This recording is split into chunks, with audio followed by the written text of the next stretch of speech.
ஆனந்தமா இன்ப காணா ஏகிடுவே தூய பிதாவின் முகம் தரிசிப்பே. ஆனந்தமா இன்ப காணா ஏகிடுவே தூய பிதாவின் முகம் தரிசிப்பே. நாளுக்கு நாள் அற்புதமாய் என்னை தாங்கிடும் நாதன் இயேசு என்னோடிருப்பார். நாளுக்கு நாள் அற்புதமாய் என்னை தாங்கிடும் நாதன் இயேசு என்னோடிருப்பார். ஆனந்தமா இன்ப காணா ஏகிடுவே தூய பிதாவின் முகம் தரிசிப்பே. ஆனந்தமா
எதற்குமே உதவா என்னையும் கண்டெடுத்தார்.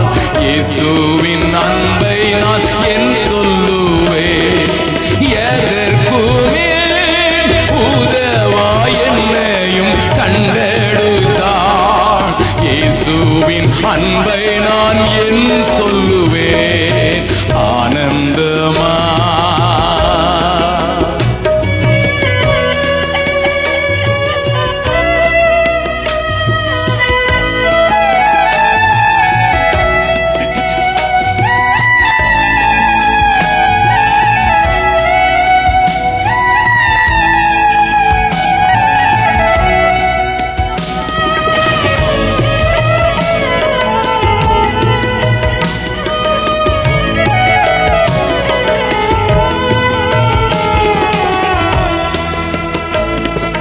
கர்த்தரின் சித்தம் செய்திட நித்தம் தத்தம் செய்தே என்னை அர்ப்பணித்தேன்.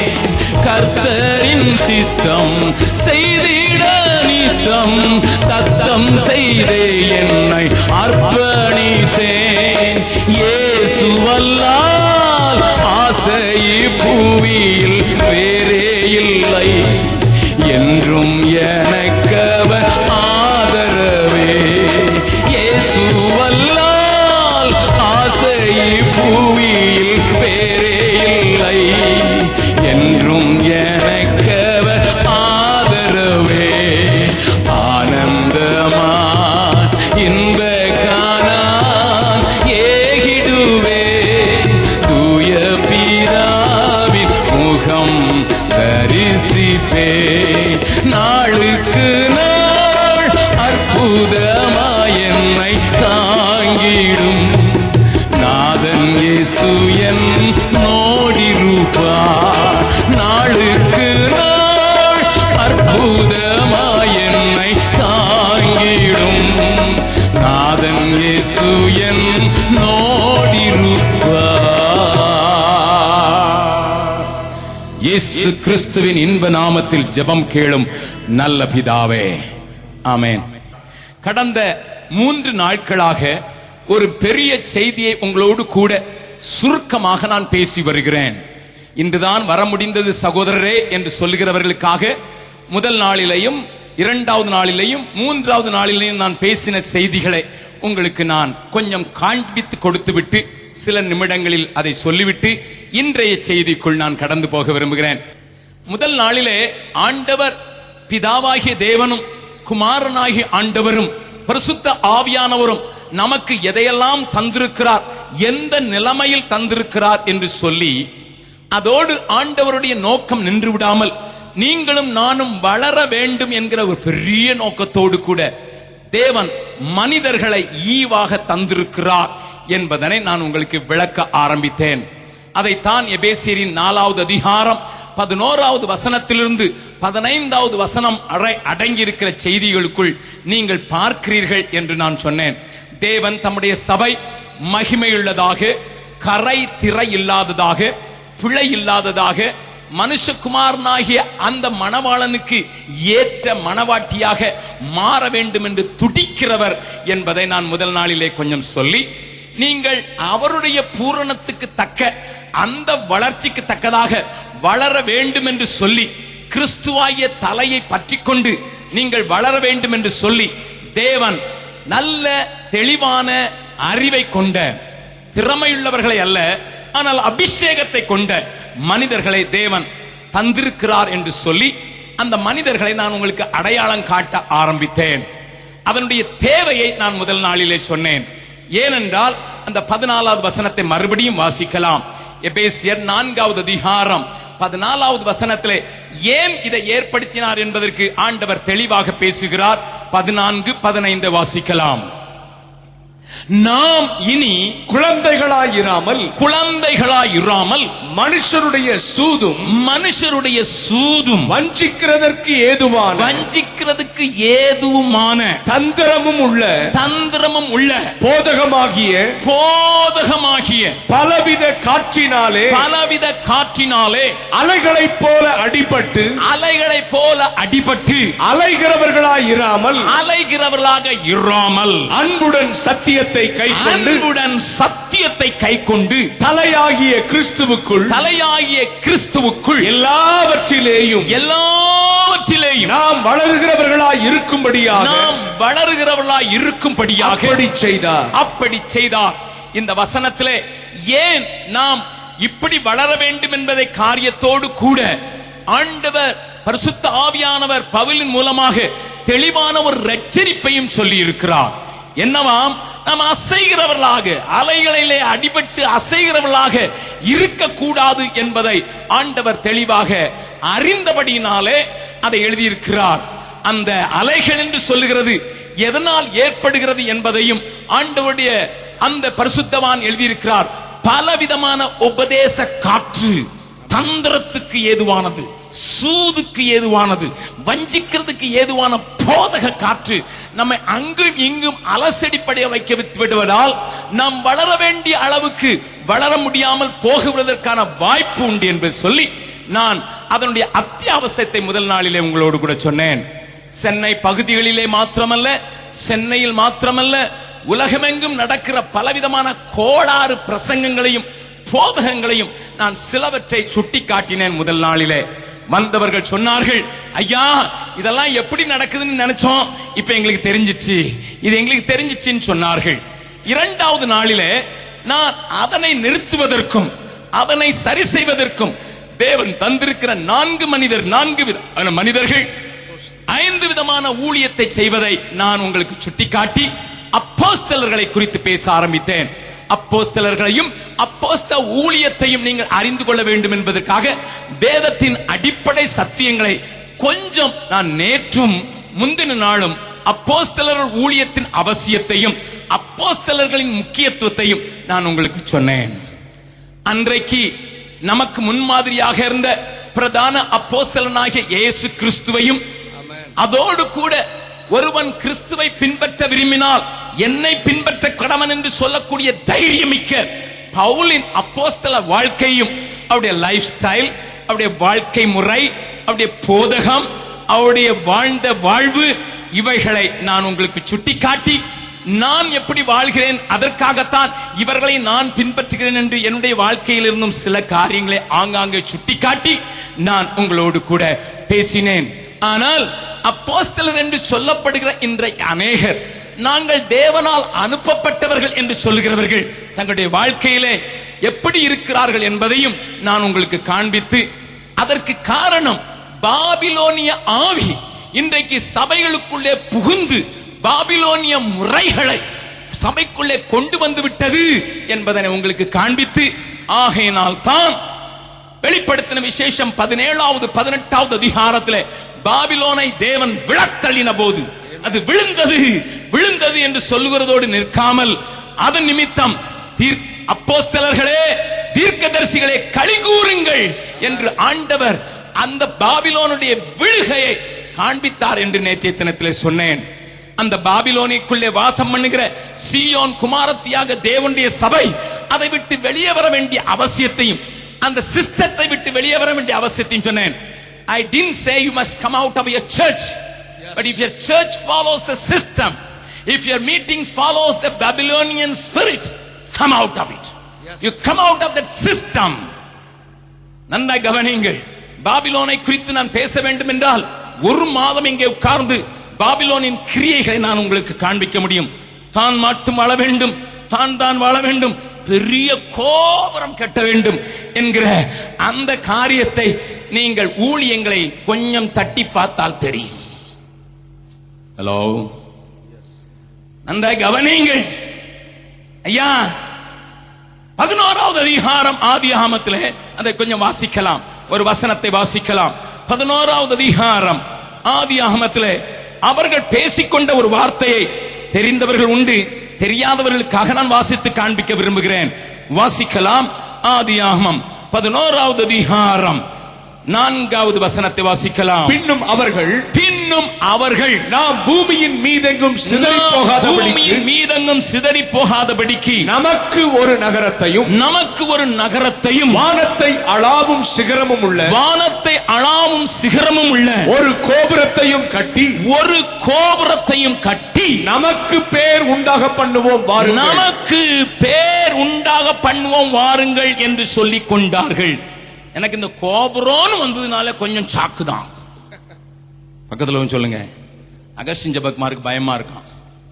சொல்லுங்க பரவாயில்ல, என்னை பத்தி சொன்னா பரவாயில்ல. யாரெல்லாமோ என்னெல்லாமோ சொன்னாங்க.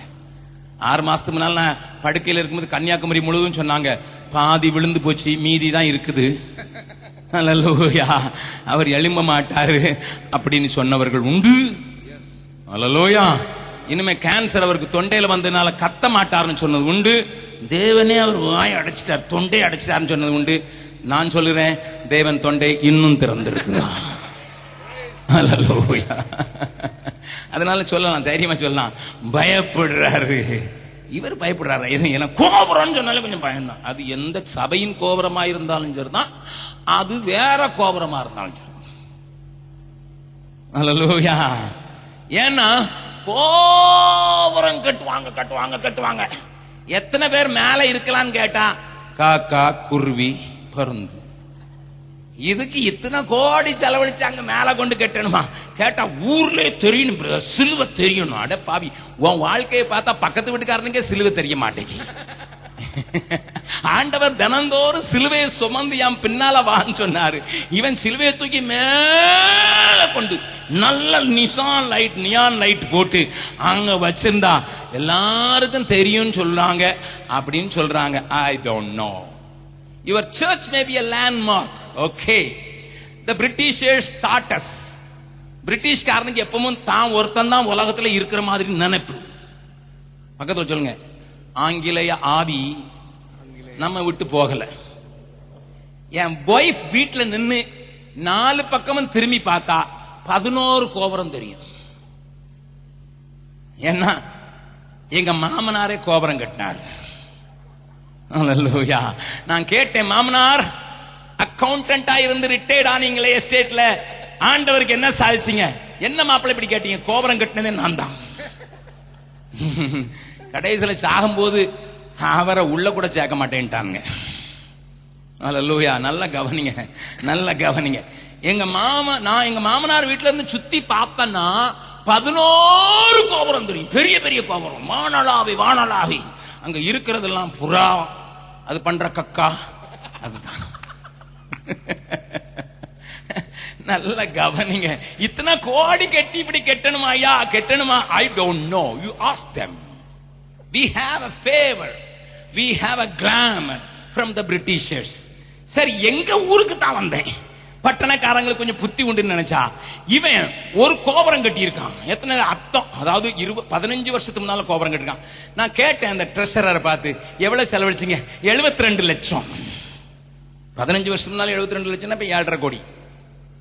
நான் கேட்டேன், என்ன நடக்குது அதுல? என்னவும் நடக்கல, நாங்களும் உலகத்தில் இருக்கிறோம். ஐயா, நீங்க உலகத்துக்கு ஒளியா இருக்கிறீங்க.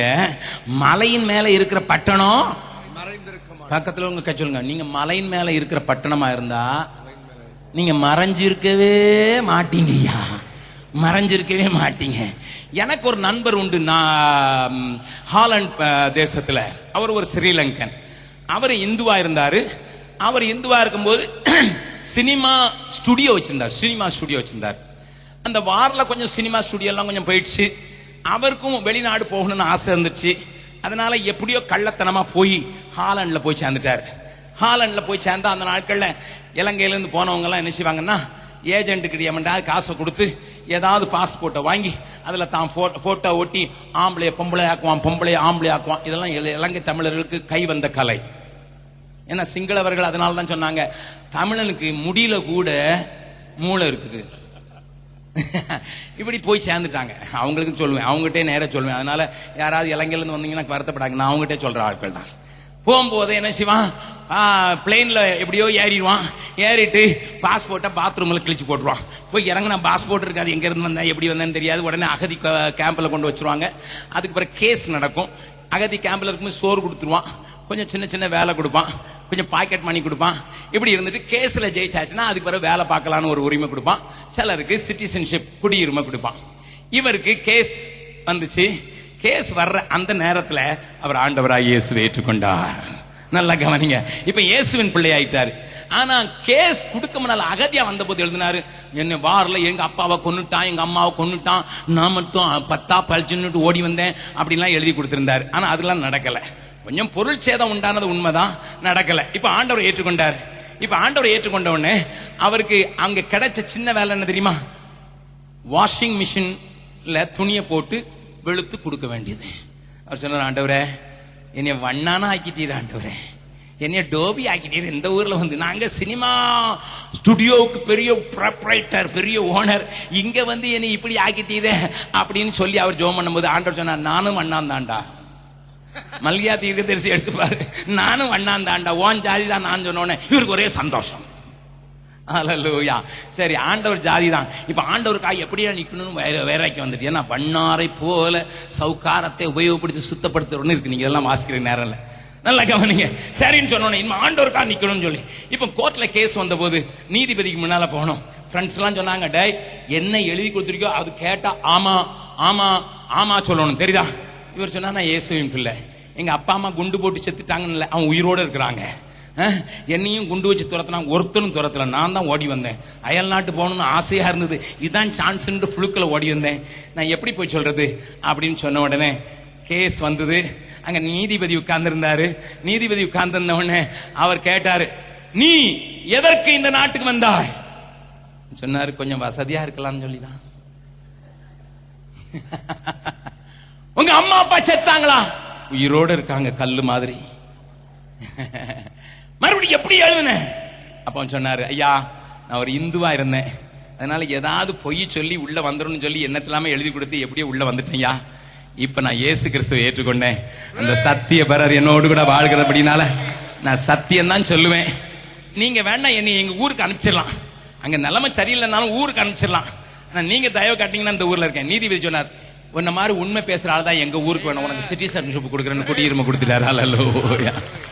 நல்ல கவனிங்க, நல்ல கவனிங்க. பொய்யுரையாத தேவன் மாத்திரமல்ல, அவருக்கு நீங்கள் பிள்ளைகள் என்று வாழ்ந்தா இன்னைக்கு 3 சபைக்கு பெரிய பாஸ்டரா இருக்கார். ஹாலண்ட்ல அவர் சபை தான் பெரியது. கரங்களை தட்டி ஆண்டவர் மயம்படுத்தலாமா? நான் எதுக்கு இதை சொல்றேன் தெரியுமா? வேலையும் பாக்குறாரு, ஊழியம் செய்யறாரு. நல்ல கவனிங்க. எதுக்கு இதை சொல்றேன் தெரியுமா? பக்கத்துல சொல்லுங்க, மலையின் மேல இருக்கிற பட்டணம் சாட்சியோட வாழ்ந்தா மறைந்திருக்காது. நீ கோபுரம் கட்டி தான் மேல இருக்கணும்னு அவசியம் இல்லை. ஒருத்தர் என்கிட்ட டிரைவ் பண்ணிட்டு நீ கூட்டு போனார் ஒரு கூட்டத்துல இருந்து ஒரு வீட்டுக்கு சாப்பிடறதுக்கு அவர் கூட்டு போனார். சொன்னார், என்ன சொன்னது? நான் தான் பிரதர் 1.25 கோடி இது கொடுத்தேன். அவர் உங்க ஊர்ல கோபுரம் கட்டுறாங்க, அதை காட்டிட்டு சொன்னார், இது 1.25 கோடி நான் தான் கொடுத்தேன். நான் என்ன சொல்றீங்கன்னு, பொடி விற்கிறேன். என்ன விற்கிறாங்க?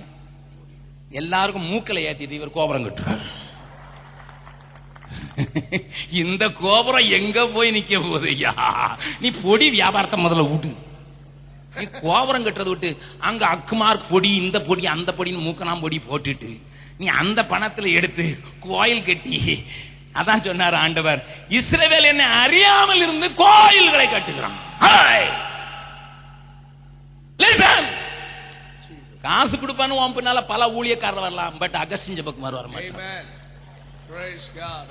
ஏழையா இருந்தா ஆண்டவருக்கு சொந்தம், அவர் பின்னால போறதுக்கு நான் ஆயத்தம். நீ பெரிய பணக்காரன் கொள்ளையடிச்சு வச்சிருக்க, உன் பின்னால வர மாட்டேன். நான் சொல்றது கொஞ்சம் பேருக்கு இடிக்கத்தான் நேரத்தை சொன்னேன். சிலருக்கு இடிக்கும், சிலருக்கு இனிக்கும். சொல்ல வேண்டியது சொல்லணும். மறுபடியும் இன்னொன்னு கேப்பீங்க, ஐயா ஊர்ல மட்டும் கோபுரம் இல்ல, இப்ப ஊரா கோபுரம் உண்டாயிருக்கு, அந்த கோபுரம் என்னாச்சு? இத சத்தம் கேட்டாலே எனக்கு கொஞ்சம் கஷ்டம் தான். வேத வசனம் என்ன சொல்லுதுன்னு நான் முதல்ல சொல்லிடுறேன், அதுக்கு பிறகு சொல்லிடுறேன். சொல்ல வேண்டியதெல்லாம் சொல்லணும், ஏன்னா உங்களுக்கு நான் சொல்லாம வேற யாரும் சொல்ல போறது இல்லை, அதனால சொல்லிடுறேன். வாசிக்கலாம். ஹல்லேலூயா. யாக்கோபு எழுதின நிருபம் 5வது அதிகாரம். யாக்கோபு எழுதின நிருபம் 5வது அதிகாரம் வாசிக்கலாம். யாக்கோபு எழுதின நிருபம் 5வது அதிகாரத்துல ஆண்டவருடைய சபைக்கு தூணாய் விளங்கின யாக்கோபு ஒரு தெளிவான உபதேசத்தை கொடுக்கிறார். வாசிக்கலாம். அது 4வது வசனத்திலிருந்து. உங்களில் ஒருவன் வியாதிப்பட்டால் அவன் சபையின் மூப்பர்களை வரவழைப்பானாக. யார வரவழைப்பானாக? சபையின் மூப்பர்களை. நம்ம ஊர் பைபிள் என்ன சொல்லுதுன்னு சொல்றேன். உங்களில் ஒருவன் வியாதிப்பட்டால் இந்த நம்பரை சுழட்டுவானாக. இப்ப சுழட்டுவானாக, அமுத்துவானாக. ஹல்லேலூயா. எங்களுக்கு டயல் செய்யுங்கள். பக்கத்துல கேளுங்க, வசனம் நிறைவேறுது. இது மாடர்ன் டிரான்ஸ்லேஷன். ஹலோ, ஒரு பரிசுத்தவானுடைய, ஒரு தேவ மனிதனுடைய ஜெபத்தை நாடுகிறது தப்பு அல்ல. உங்களுக்காக நான், எனக்காக நீங்கள் ஜெபிக்க வேண்டும். பவுல் சொல்றார், உங்களுக்காக நான் ஜெபத்திலே போராடுகிறது போல எனக்காகவும் ஜெபத்திலே நீங்க போற. ஒருத்தருக்கு ஜெபம் பண்றது தப்பே கிடையாது. ஆனா வேதம் சொல்லு, ஒருவன் உங்களில் வியாதிப்பட்டால் அவன் சபையின் மூப்பர்களை வரவழைப்பான். சபையின் மூப்பர்களை வரவழைப்பானாக.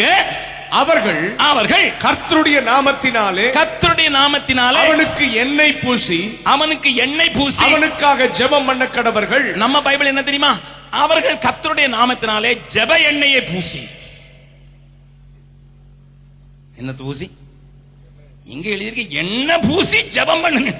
நம்ம கொஞ்சம் மாத்திக்கிடுவோம், ஏன்னா எப்பவும் தோசை சாப்பிட்டே பழக்கப்பட்டவர்கள். அடுத்தால அப்பொழுது விசுவாசமுள்ள ஜெபம் பிணியாளியை ரட்சிக்கும். கர்த்தர் அவனை எழுப்புவார். கர்த்தர் அவனை எழுப்புவார். அவன் பாவம் செய்தவனானால் அது அவனுக்கு மன்னிக்கப்படும். அவன் பாவம் செய்தவனானால் அது அவனுக்கு மன்னிக்கப்படும். அப்ப ஆண்டவருக்கு அவன் வியாதி சுகமாகிறத காட்டிலும் அவன் சுத்தமான ஆளா இருக்கணுங்கிறதா முக்கியம். கரங்களை உயர்த்தி ஆண்டவர் நன்றி சொல்லலாம். கொஞ்சம் நல்லா கவனிங்க, நான் யாரையும் குறை சொல்லல. வசனத்தில் இல்லாத எதுவுமே நமக்கு வேண்டாங்கிறது சொல்றது தான் வர்றேன். நல்லா கவனிங்க. எதுக்கு ஆண்டவர் இந்த முறையை வச்சிருந்தா தெரியுமா? இப்ப நான் வியாதிப்பட்டேன்னா நான் யாரை கூப்பிடணும்? மூப்பர்களை, சபையில இருக்கிற மூப்பர்களை கூப்பிடணும். அவங்க வந்து சொல்வாங்க, பிரதர் நீங்க இப்படி தப்பு பண்ணிருப்பீங்க போல, கொஞ்சம் மன்னிப்பு கேளுங்க அப்படின்னுட்டு. அப்போ ஆண்டவருக்கு என்னுடைய ஹீலிங்கை காட்டிலும் என்னுடைய பியூரிபிகேஷன் தான் முக்கியம். பக்கத்துல சொல்லுங்க, உங்களுக்கு ஹீலிங்கை காட்டிலும், உங்களுக்கு சுகத்தை காட்டிலும் ஆண்டவருக்கு உங்க பரிசுத்தம் தான் ரொம்ப முக்கியம். ஹல்லேலூயா. கேன்சர் இருந்தா பரலோகம் போலாமா? போலான்னு சொல்றவங்க மட்டும் கையை வைத்து காட்டுங்க.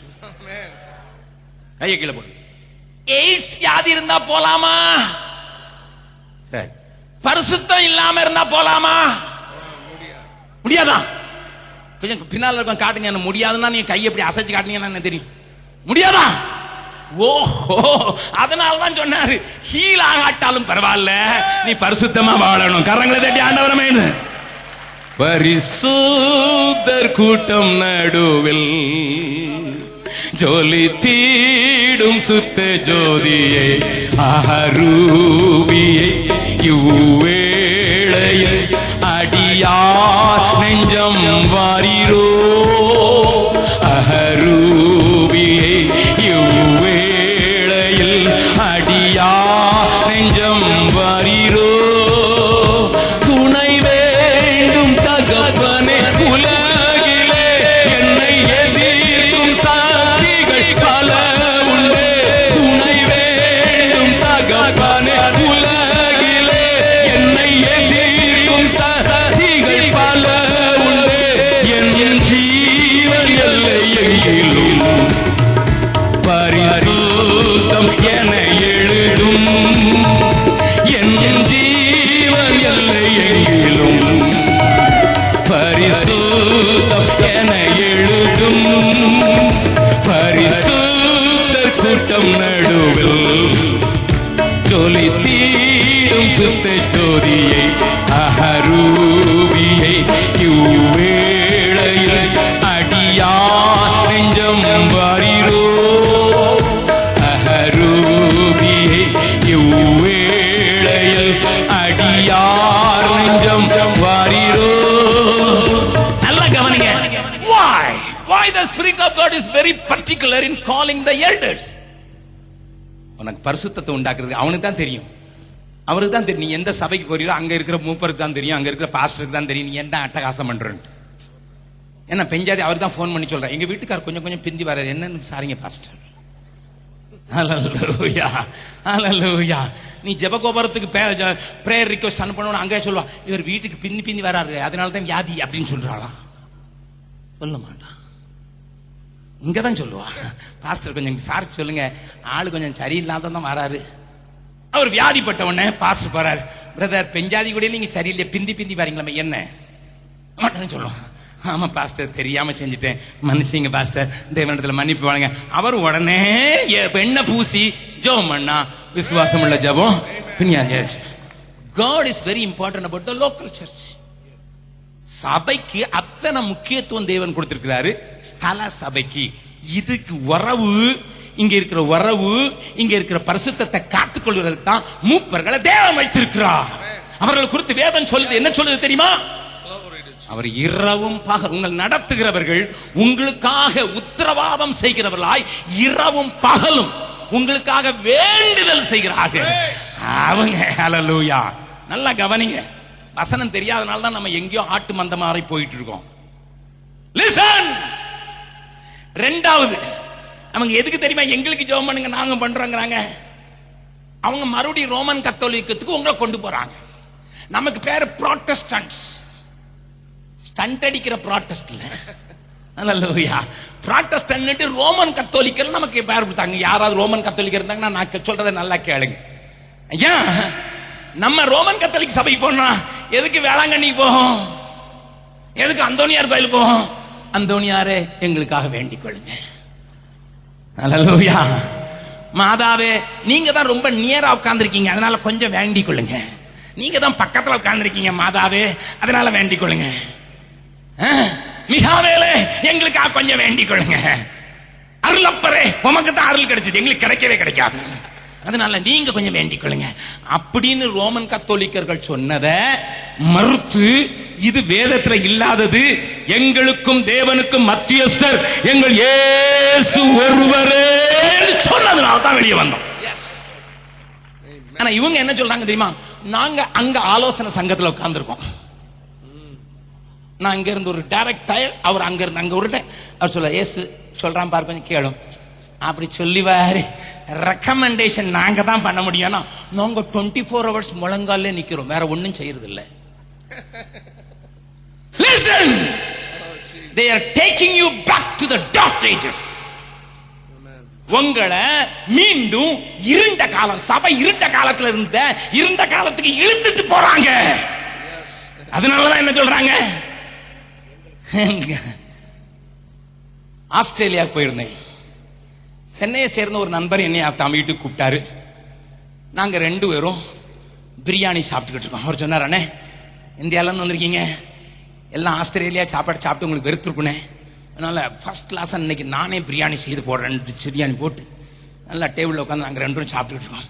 திடீர்னு அவருடைய மொபைல் கிரிங் கிரிங்னு அடிச்சது. உடனே அவர் எடுத்தார்.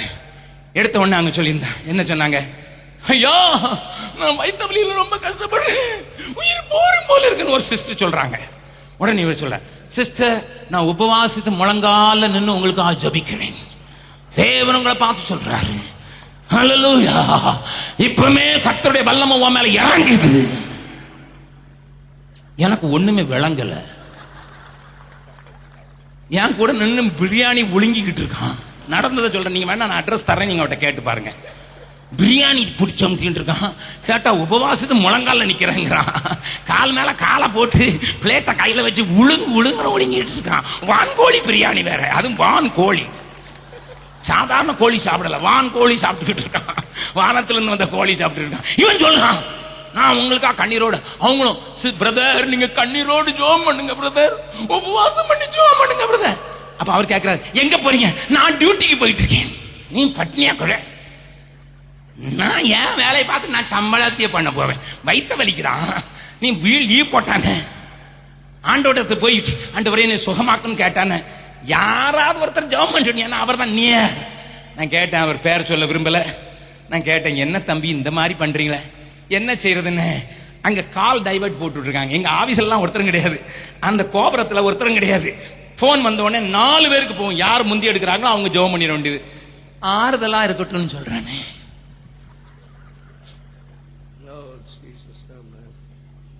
Duping people.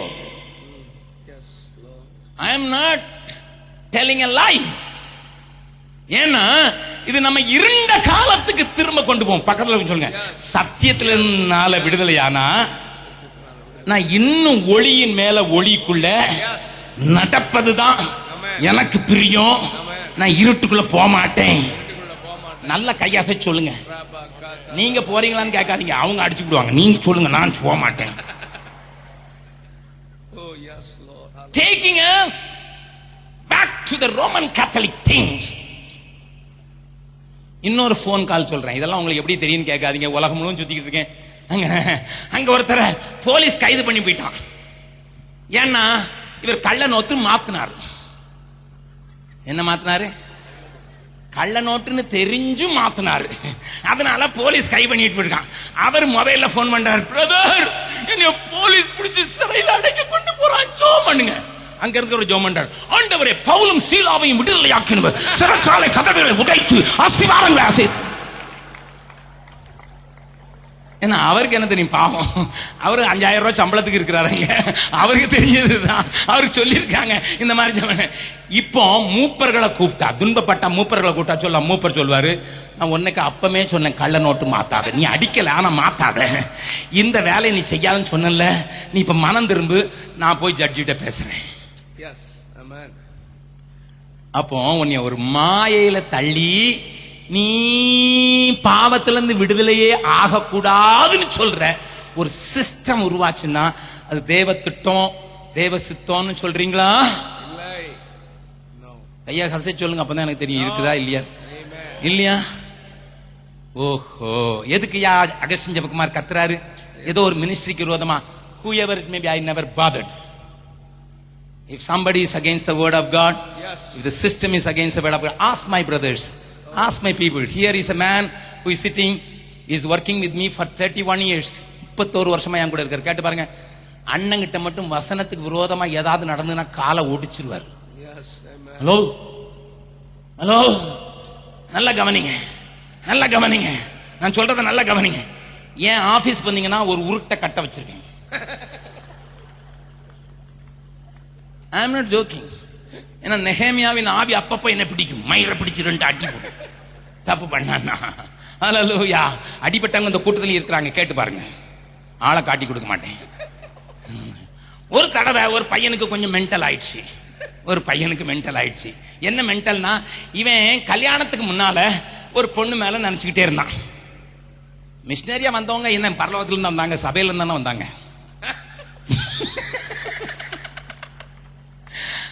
இவன் ஒரு பொண்ணை நினைச்சுக்கிட்டு இருந்திருக்கான். எங்களுக்கு தெரியாது அந்த பொண்ணு மேலே அவரு ஒரு தலை காதல் ஒரு தலை காதல்ல கனவு எல்லாம் பார்த்துட்டு இருந்திருக்காரு.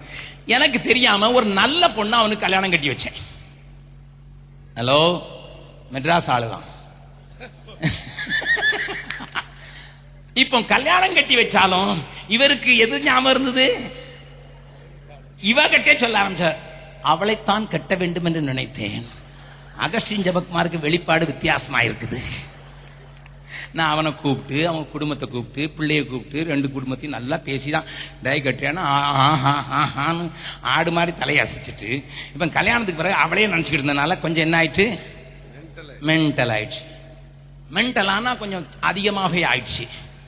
நாங்க முதல்ல மென்டல் ஆஸ்பத்திரிக்கெல்லாம் கொண்டு வர்றதில்ல, முதல்ல எங்க ஆபீஸ் தான்.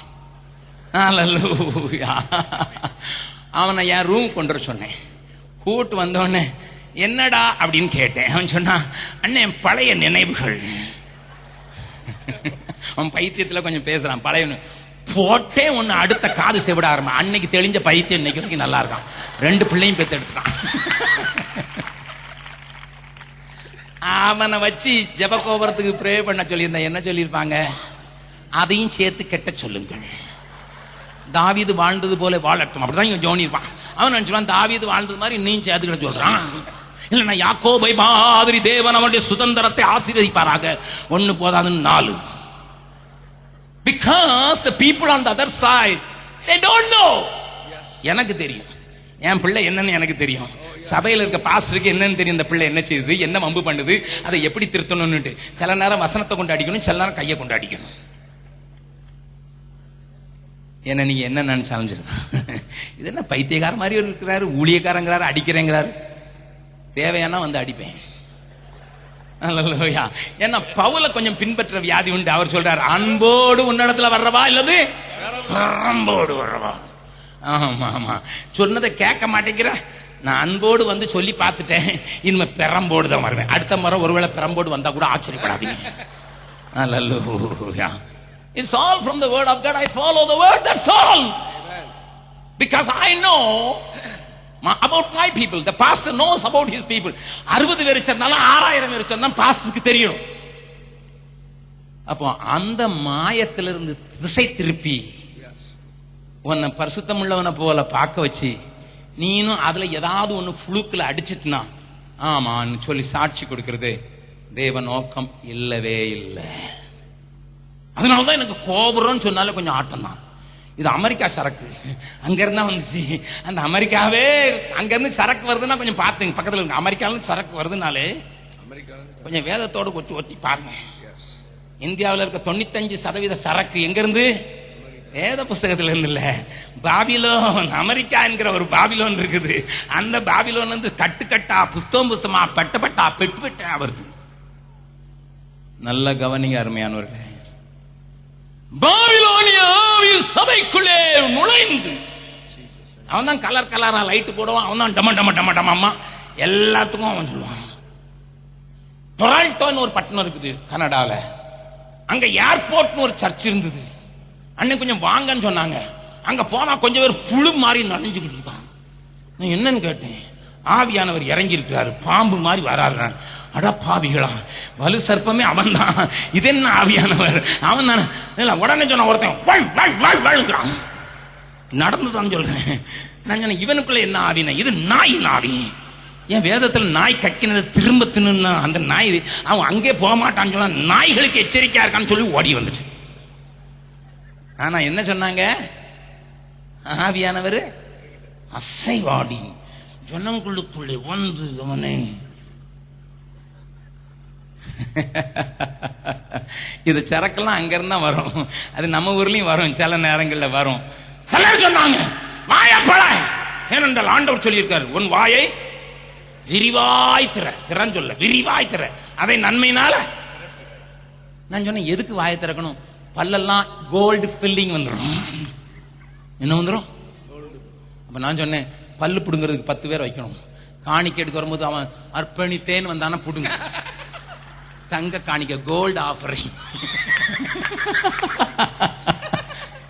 என்ன விளையாட்டெல்லாம் நடக்குது. பக்கத்துல சொல்லுங்க, பாபிலோனிய ஆவி வந்துச்சுன்னா அது இப்படித்தான் இருக்கும், அது இப்படித்தான் இருக்கும்.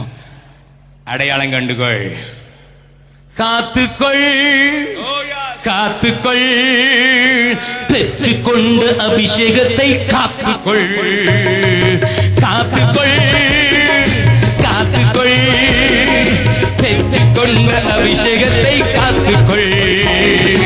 பொருட்கள் மேல கண்ணு போச்சுன்னா போச்சையாவோ அபிஷேகம். ஆட மேல கண்ணு போச்சுன்னா அம்போதாவோ அபிஷேகம். மறுபடியும் காத்துக்கொள், காத்துக்கொள், பெற்றுக்கொண்ட அபிஷேகத்தை காத்துக்கொள், காத்துக்கொள், காத்துக்கொள், பெற்றுக்கொண்ட அபிஷேகத்தை காத்துக்கொள். பக்கத்துல உங்க கையை பிடிச்சு தூக்கி பாட போறீங்க, கையை தட்டி பாட போறல பேன்ல. என்ன நீங்க சொல்ல போறீங்க, வலது பக்கம் இடது பக்கம் இருக்கவங்க எல்லாம் காத்துக்கொள்ளுப்பா, அபிஷேகம் பரிசுத்த ஆவியானவர் கொடுத்திருந்தா நான் காத்துக்கொள்ளுப்பா. ஹல்லேலூயா. இல்லன்னா எனக்கு வந்த லெட்டர் மாதிரி நான் தான் சால் பலு சேர்ப்பம்மா, நான் தான் வேறன்னு சொல்லுவான். எல்லாரும் எல்லாரும் சேர்ந்து பாடலாமா? காத்துக்கொள், காத்துக்கொள், பெற்றுக்கொண்ட அபிஷேகத்தை காத்துக்கொள். மறுபடியும் காத்துக்கொள், காத்துக்கொள், பெற்றுக்கொண்ட அபிஷேகத்தை காத்துக்கொள். என் ஆண்டவராகிய இயேசுல ரொம்ப கேர்ஃபுல். மறுமலை பேதுரு, யோவான், யாக்கோபு 3 பேர் நிக்கிறாங்க. நிக்கல, தூங்கிக்கிட்டு கிடந்தான். ஹல்லேலூயா. மறுமலையில இந்த பக்கம் மோசே, இந்த பக்கம் எலியா, 2 பேரும் என்னமோ டிஸ்கஸ் பண்ணிருக்காங்க. முழிச்சு பார்த்தேன், சொப்பனமா அதான் பார்த்துக்கிட்டு இருக்காங்க. அப்போ உடனே பேதுரு தான் உடனே எதையாவது சொல்லணும் அவருக்கு. ஆண்டவரே, இங்க இருப்பது நல்லது, உமக்கு ஒரு கூடாரம், மோசேக்கு ஒரு கூடாரம், எலியாவுக்கு ஒரு கூடாரம். they are great people, great people. கூடாரம் போடுவோம், கூடாரம் போடுவோம், கட்டுவோம். let there be memorial for Moses, let there be memorial for Elijah. அவருக்கு ஒரு ஞாபக சின்னம், இவருக்கு ஒரு ஞாபக டென்ட், இவருக்கு ஒரு ஞாபகம், அவருக்கு ஒரு ஞாபகம், உமக்கும் என்ன நீர் அதே வெரைட்டி தான். ஹல்லேலூயா, ஹல்லேலூயா. உடனே என்ன நடந்தது தெரியுமா? மோசேயும் எலியாவும் கவுட். தேவகுமாரனை தவிர வேறொருவரையும் காணவில்லை. வரத்திலிருந்து ஒரு சத்தம், இவர் என் நேசகுமாரன், இவரில் பிரியமா இருக்கிறேன். ஹல்லேலூயா. ஆண்டவருக்கு அந்த இடத்துல வேற யார வச்சுட்டாலும் அவர் கோவம் வந்து ஆளை எரிமை முடியாரு. பக்கத்துல கைப்பிடிச்சு, உங்களால எலியாவுக்கும் மோசேக்கும் ஷெட்யூல் போச்சு. அப்பாயின்மெண்ட் 1 மணி நேரம் கொடுத்திருந்தார், நீங்க பண்ண அட்டகாசம் அவங்களுக்கு அப்பாயின்மெண்ட் 5 நிமிஷத்துல முடிஞ்சு போச்சு. நல்லா கவனிங்கம்மா, ஆண்டவருடைய இடத்துல வேற யாரையும் வைக்காதீங்க, வேற யாரையுமே வைக்காதீங்க. அவரே உனக்கும் தேவனுக்கும் மத்தியஸ்தர். இப்ப நல்லா கவனிங்க, அப்போஸ்தலர்களை குறித்து பேசினேன். ஆனா எபேசியர் 3:6 என்ன சொல்லி இருக்குது வாசிக்கலாம். எபேசியர் 3:6. இந்த ரகசியம், இந்த ரகசியம் இப்பொழுதும் அவருடைய பரிசுத்த அப்போஸ்தலருக்கும், அவருடைய பரிசுத்த அப்போஸ்தலராகிய தீர்க்கதரிசிகளுக்கும், அப்போஸ்தலருக்கும் தீர்க்கதரிசிகளுக்கும் ஆவியானவராலே வெளிப்படுத்தப்பட்டிருக்கிறது போல முற்காலங்களில் மனுபுத்திரருக்கு அறிவிக்கப்படவில்லை. God counted the prophets also. நல்ல கவனிங்க, அப்போஸ்தலர்களை மாத்திரமல்ல தீர்க்கதரிசிகளை ஆண்டவர் சேர்த்துக் கொள்கிறார். ஆகையால் தான் எபேசியர் 2:20 இப்படி வாசிக்கிறோம். எபேசியர் 2:20. அப்போஸ்தலர் தீர்க்கதரிசிகள் என்பவர்களுடைய அஸ்திவாரத்தின் மேல் கட்டப்பட்டவர்களுமாய் இருக்கிறீர்கள். அப்போ அப்போஸ்தலருக்கு எவ்வளவு மரியாதை வச்சிருக்கிறாரோ அதே காரியத்தை தீர்க்கதரிசிகளுக்கு ஆண்டவர் வைத்திருக்கிறார். 1 கொரிந்தியர் 12வது அதிகாரம் 28வது வசனத்துல முதலாவது அப்போஸ்தலரையும் 2வது தீர்க்கதரிசிகளும் என்று சொல்கிறவர் அப்போஸ்தலரை போலவே தீர்க்கதரிசிகளுக்கும் மரியாதை வைத்திருக்கிறார்.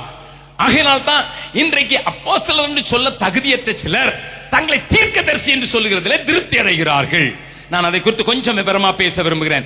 ஏனென்றால் முற்காலத்தில் தீர்க்க தரிசனம் சொல்லுகிறவர்களைத்தான் போதகர்களாகவும், தீர்க்க தரிசனத்தை அல்லது தீர்க்கதரிசியா இருக்கிறவர்களை தான் போதகர்களாகவும் ஆதி சபை கொண்டிருந்தது. வாசிக்கலாம் அப்போஸ்தலர் நடபடிகள் 13வது அதிகாரம் 1வது வசனம்.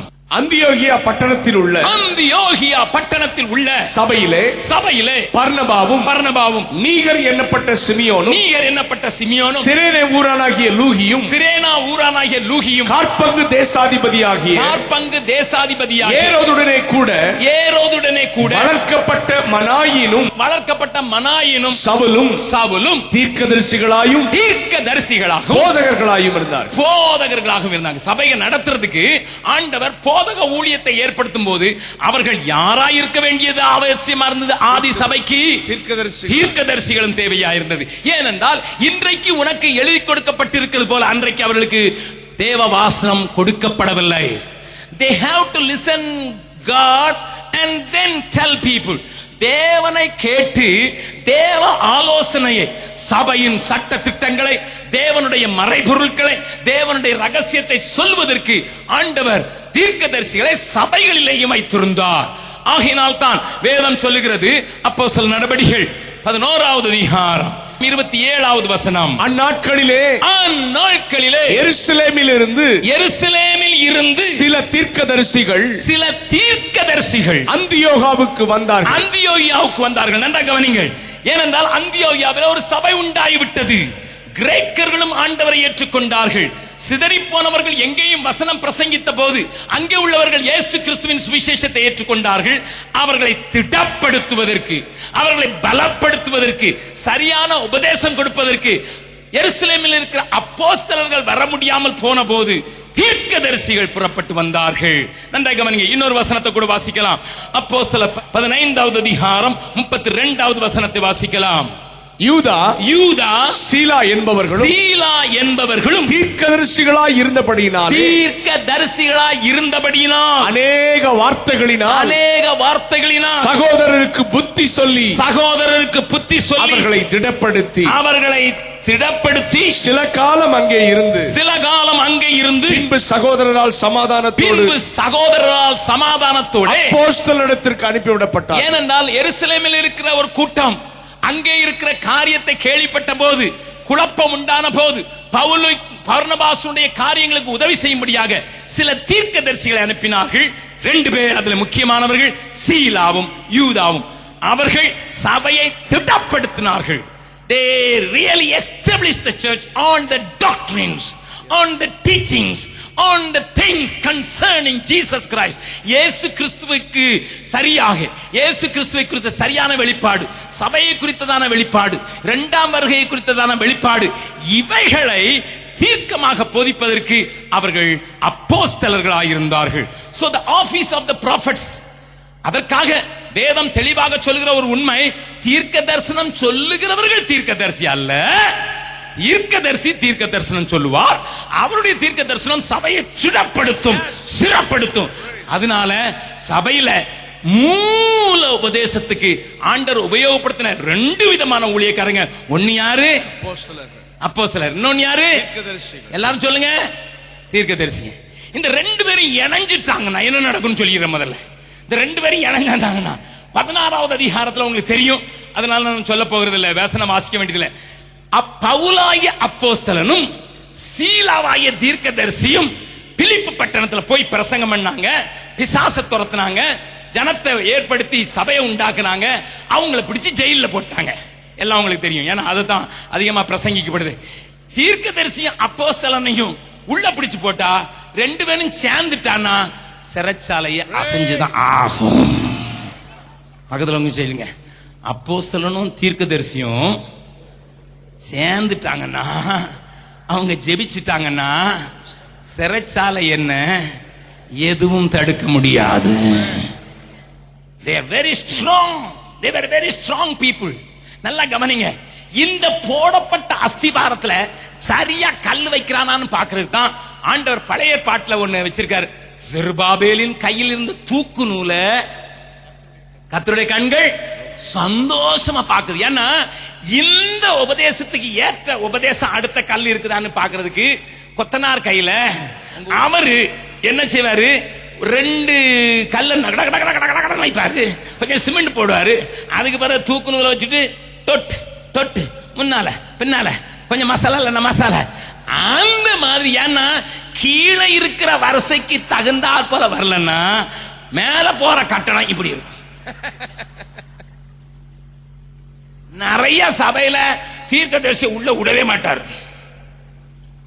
நான் தான் அழைக்கப்பட்டேன், என் சபை, இங்க தீர்க்கதரிசிக்கு ஒரு வேலையும் கிடையாது, நானே எல்லாம் என்று சொல்லுகிற எருமாப்புள்ளவர்கள் உள்ள விட மாட்டாங்க. ஏன்னா அவன் வந்தா கொட்டி முன்னால இருக்கு பின்னால இருக்கு, இது வசனத்துக்கு சரியா இல்ல, போடப்பட்ட அஸ்திவாரத்துக்கு சரியா இல்லன்னு தட்டுவான். இவங்களுக்கு தட்டுறது பிடிக்காது. இவங்க சபை எப்படி இருக்குது, வாய பழந்துகிட்டு இருக்கு,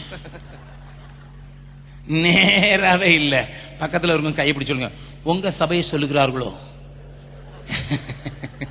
பாரு, தனியா போய் கேட்டுங்க யார் பாஸ்டர். நல்லா கவனிங்க, நல்லா கவனிங்க. கீழே போடப்பட்டிருக்கிற அஸ்திவாரத்துக்கு அதுக்கு ஏற்றார் போல கொத்தி கட்டி கொத்தி கொத்தி நீட்டா கட்டுறதுதான் ஆண்டவர் மற்ற ஊழியர்களை எழுப்பி இருக்கிறார். அதனால தான் இன்னைக்கும் தீர்க்கதரிசி வேணும். பக்கத்துல சொல்லுங்க, இன்னைக்கும் தீர்க்கதரிசி வேணும். It's not only the teaching of those prophets, even today we need prophets. Even today, to correct us, to set us, to rebuke us, to make us straight. நம்மளை சரியாக்குறதுக்கு அப்ப தீர்க்கதரிசி வேணும். நிச்சயமா தீர்க்கதரிசி வேணும்னு சொல்றவங்க மாத்திரம் கையை வைத்துங்க. சிலர் கை மேல போட்டுங்க. ஏன்னா நான் கேட்ட தீர்க்கதரிசியும் தீர்க்க தரிசனமும், ஐயோ தீர்க்க தரிசனமே வேண்டாம் ஐயா. யூட்ரஸ் ரிமூவ் பண்ண ஆளுக்கே உனக்கு ரெட்ட குழந்தை பிறக்குன்னு சொன்ன தீர்க்கதரிசிகள் தமிழ்நாட்டில் உண்டு. அந்த அம்மா சொல்றா, ஆபரேஷன் ஆயிருக்குதுயா, பரவாயில்ல, கர்த்தர் புது குடலை உண்டாக்குறாரு. ஐயா 45 வயசு ஆயிடுச்சியா, பரவாயில்ல பரவாயில்ல, ரெட்ட குழந்தை இருக்கட்டும். எத்தனை கோமாளித்தனம் இங்க நடக்கு தெரியுமா? இதை பார்த்ததுனால நீங்க வஞ்சிக்கப்பட்டிருக்கலாம். நல்லா கவனிங்க, நல்லா கவனிங்க. ஆண்டவர் தீர்க்கதரிசிகளை குறித்து பேசும்போது மாத்திரம் ரொம்ப கடினமா பேசுறாரு. அப்போஸ்தலர்கள் சொல்லும் போது கூட அவ்வளவு ஸ்ட்ராங்கா இல்ல. கள்ள தீர்க்கதரிசிகளுக்கு எச்சரிக்கை. வாசிக்கலாம், மத்தேயு 7வது அதிகாரம். ஊழியத்தின் ஆரம்பத்தில் ஆண்டவர் இருக்கிறார். இப்பதான் ஊழியத்தை ஆரம்பிச்சிருக்கிறார். ஆரம்பிச்ச ஆண்டவர் மலையின் மேல ஏறி ஒரு பிரசங்கம் பண்ணும்போது அங்க சொன்ன ஒரு பெரிய வார்த்தை 7வது அதிகாரம் 15வது வசனம். கள்ள தீர்க்கதரிசிகளுக்கு எச்சரிக்கையாயிருங்கள், அவர்கள் ஆட்டுத்தோலை போர்த்துக் கொண்டு உங்களிடத்தில் வருவார்கள். உள்ளத்திலோ அவர்கள் பட்சிக்கிற ஓநாய்கள். It is in the beginning of Jesus ministry. இயேசு ஊழியத்தை ஆரம்பிச்சிருக்காரு. இப்பதான் மலை பிரசங்கம் சொல்லி இருக்கிறார். இப்பதான் கிங்டம் பிரின்சிபல் ஜனங்களுக்கு சொல்லி இருக்கிறார். சீஷர்களை கூப்பிட்டு சொல்லி இருக்கிறார். அப்பொழுது அவர் சொன்னது, கள்ள தீர்க்கதரிசிகளுக்கு எச்சரிக்கையா இருங்க. அவங்க ஏன்னா ஆட்டுத்தோலை போத்துக்கிட்டு வருவாங்க, உள்ளத்துல பட்சிக்கிற ஓநாய். லிசன். சரி, இப்ப ஊழியத்தை முடிக்க போறார். வாசிங்க 24வது அதிகாரம். 24வது அதிகாரம், மத்தேயு 24வது அதிகாரம். ஊழியத்தினுடைய முடிவு காலத்துல இப்ப பேசுறாரு. அப்ப என்ன சொல்றாரு பாருங்க, வாசிக்கலாம். 24வது அதிகாரம் 24வது வசனம். ஏனெனில் கள்ள கிறிஸ்துக்களும் கள்ள தீர்க்கதரிசிகளும் எழும்பி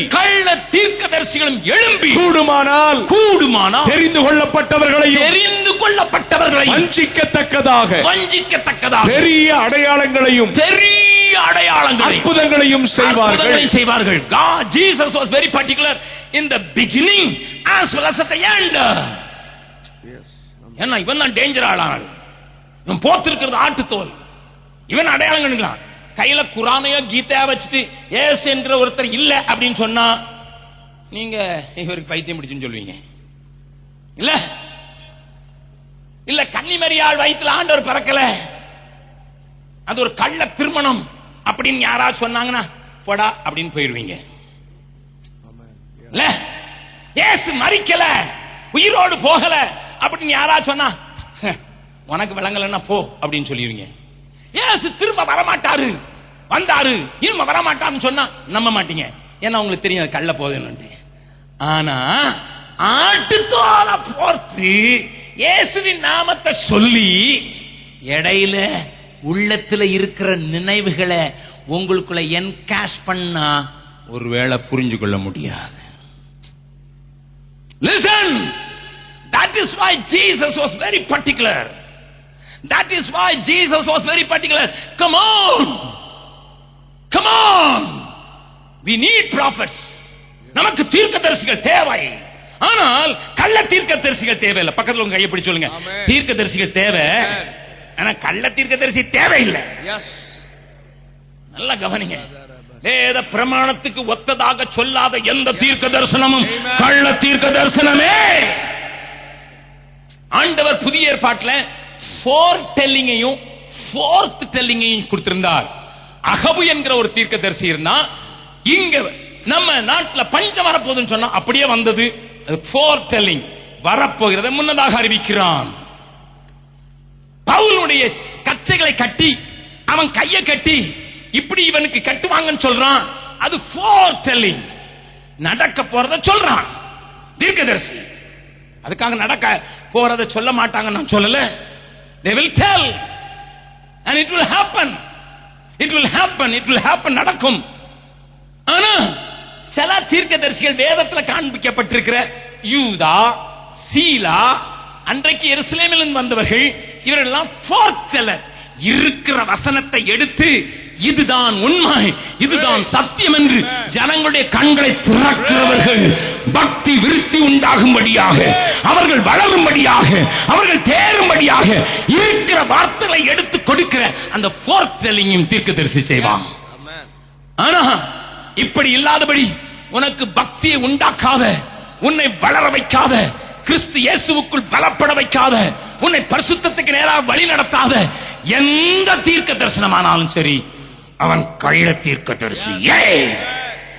அகஸ்டின் ஜெபக்குமார் உன்னுடைய ஆவிக்குரிய வாழ்க்கைக்கு உதவவில்லை என்றால், நான் போதிப்பேன் என்றால், அது கள்ள தீர்க்கதரிசியின் சுபாவம் என்பதை மறந்து விடாங்க. அதனாலதான் பிரதான அப்போஸ்தலன் என்று சொல்லப்பட்ட பேதுரு சாகப்புனால என்ன எழுதுறாருன்னு பாக்குறேன். பவுல் தன்னுடைய காரியத்துக்கு பிறகு எகிப்தின் மூப்பர்கள் எல்லாம் கூப்பிட்டு வச்சு என்ன சொன்னார் தெரியுமா? நான் போன பின்பு வாசிக்கலாம். அப்போஸ்தலர் 20வது அதிகாரம் 37வது வசனத்தை வாசிக்கலாம். அவர்கள் எல்லாரும் மிகவும் அழுது என் முகத்தை நீங்கள் இனி பார்க்க மாட்டீர்கள் என்று அவன் சொன்ன வார்த்தையை குறித்து அதிகமாய் துக்கப்பட்டு, பவுல் சொல்லிட்டான், இனிமே நீ பார்க்க மாட்டீங்க. ஆனா பார்க்க மாட்டீங்கன்னு சொன்ன உடல, the last message I am giving you, வீடுகள் தோறும் உங்களுக்கு பிரயோஜனமானவர்களை போதித்தேன். வீடுகள் தோறும் மிகுந்த கண்ணீரோடு வெகு மகனத்தாழ்மையோடு கர்த்தரை சேவித்தேன். எனக்கு என்ன நேரும் என்று எனக்கு தெரியாது. ஒன்று சொல்லுகிறேன், you may not see me again. என்ன மறுபடி பார்க்க மாட்டீங்க. ஒரு உண்மையை சொல்லணும். என்ன சொல்றார் பாருங்க, அதே அதிகாரத்துல வாசிக்கலாம். 29:30 நான் போன பின்பு மந்தையை தப்ப விடாத கொடிதான ஓநாய்கள் உங்களுக்குள்ளே வரும். உங்களிலும் சிலர் எழும்பி சீஷர்களை தங்களிடத்தில் இழுத்துக் கொள்ளும்படி, தங்களுக்கு சாதகமாக, தங்களுக்கு லாபகரமாக, தங்களுக்கு உபயோகமாக இழுத்துக் கொள்ளும்படி மாறுபாடானவைகளை போதிப்பார்கள் என்று அறிந்திருக்கிறேன். ஆனபடியால் நல்ல கவனிங்க, நான் 3 வருஷ காலமா இரவும் பகலும் கண்ணீரோடு இடைவிடாமல் அவனவனுக்கு புத்தி சொல்லிக் கொண்டு வந்ததை நினைத்து விழித்திருங்கள். முக்கியமான வசனம் 32வது வசனம். இப்பொழுதும் சகோதரரே நீங்கள் பக்தி விருத்தி அடையவும். என்ன அர்த்தம்? நான் பக்தியில விருத்தி அடையணும். நான் ஆண்டவரோடு கூட நடக்கிறதுல இன்னும் பெருசாகணும். இன்னும் என் விசுவாசம் பெருகணும். இன்னும் என்னுடைய பரலோக வாஞ்சை பெருகணும். இன்னும் தேவனுக்கு உபயோகப்பட வேண்டும் என்கிற ஏக்கம் பெருக வேண்டும். நல்ல கவனிங்க. நீங்கள் பக்தி விருத்தி அடையவும் பரிசுத்தமாக்கப்பட்ட அனைவருக்குள்ளும். கரங்களை தட்டி ஆண்டவர் மகிமைப்படுத்தலாமா?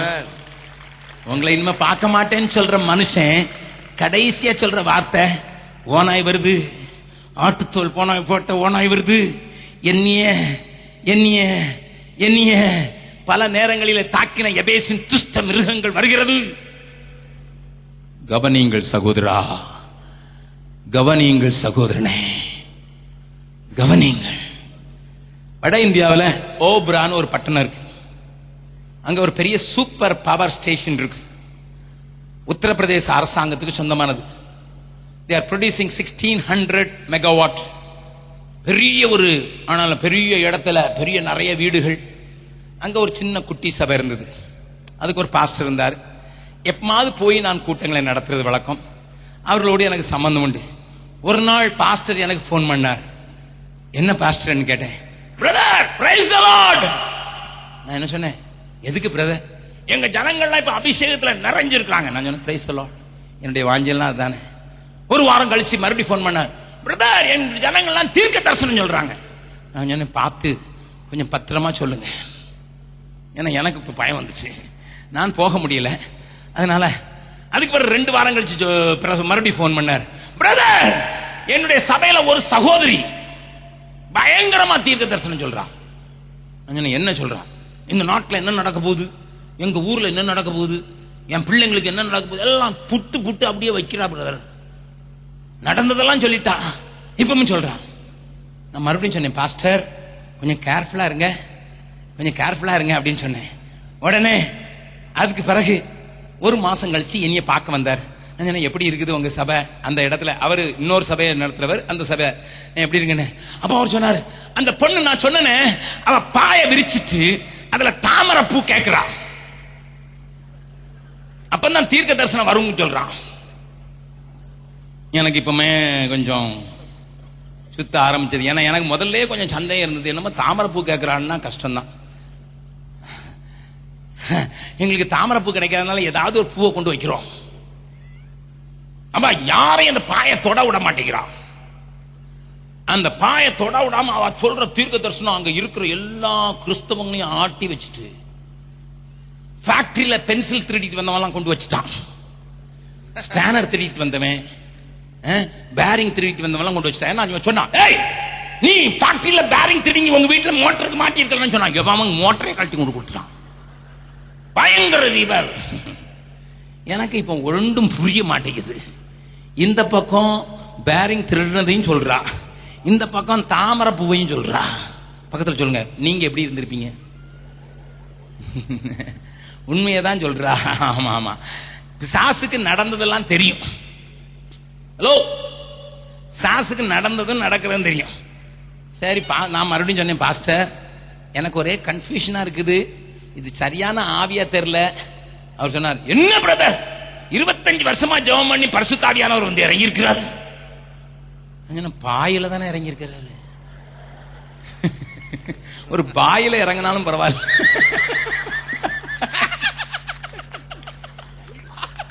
ஒரு பாயில இறங்கினாலும் பரவாயில்ல, பாயில இறங்கி இருக்கிறாரு. அந்த பாயை யாரையும் தொட விட மாட்டேங்கிறான்னு நீ தான் சொல்றீங்க. ஆமா, அது பரிசுத்தமானதான். ஏன்னா ஆண்டவர் சொல்லிருக்க, நீ நிற்கிற பூமி வசனம், நிற்கிற பாய் பரிசுத்தம், பூமி இல்ல. சரின்னுட்டு அடுத்த மாசம் ஒரு ஊழியக்காரருக்கு கொடுத்து வந்தார். மறுபடியும் சொன்னேன், பாஸ்டர் எப்படி இருக்குது? சொன்னாரு, பிரதர் அவ இப்ப அங்க ஒருத்தன் இருக்கிறான், நல்ல ஆவிக்குரிய பையன், இவ வாலிப பொண்ணு, அவன் கொஞ்சம் நல்ல சம்பாத்தியத்தில் இருக்கான், ஜூனியர் இன்ஜினியரா இருக்கான். ஆண்டவர் சொல்லுகிறார், நீ என்னைய தான் கல்யாணம் கட்டணும். நான் சொன்னேன்,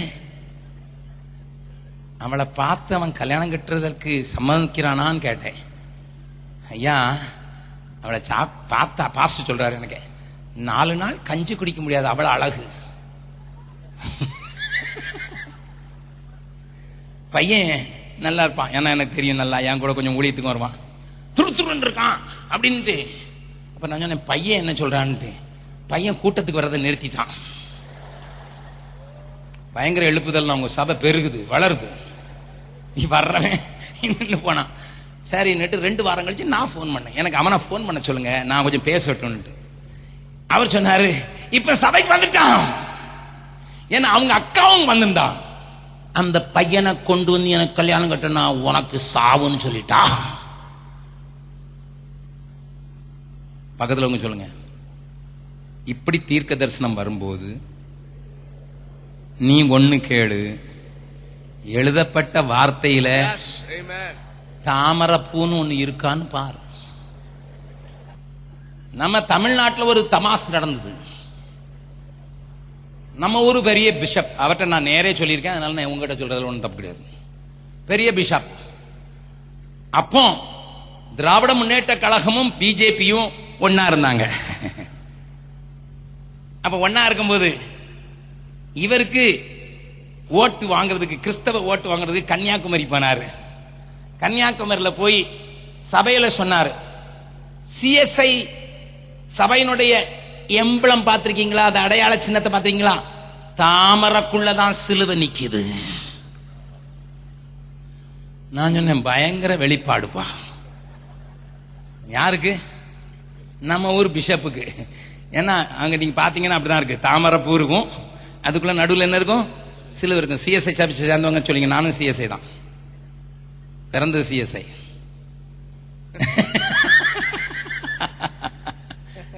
நான் சொன்னேன், என்ன வெளிப்பாடு, இதுல தாமரைப்பூ இருந்ததுன்னா நான் ஒத்துக்கிருப்பேன், இதுல தாமரைப்பூவை காணும். உமக்கு ஓட்டு வாங்கி கொடுக்கணும்னா வேற மெத்தட் இருக்குது பிஷப். நான் அப்படியே அவர்கிட்ட சொன்னேன், வேற மெத்தட் இருக்கு. நீர் பொல்லாதவர், பீகார்காரர், நீர் பொல்லாதவர். அவர் சொன்ன வார்த்தை தான் சொல்றேன், நீர் பொல்லாதவர் பீகார்காரர். நான் சொன்னேன், நான் பொல்லாதவனா நீங்க பொல்லாதவனா பரலோகம் சொல்லும் ஒரு நாள்.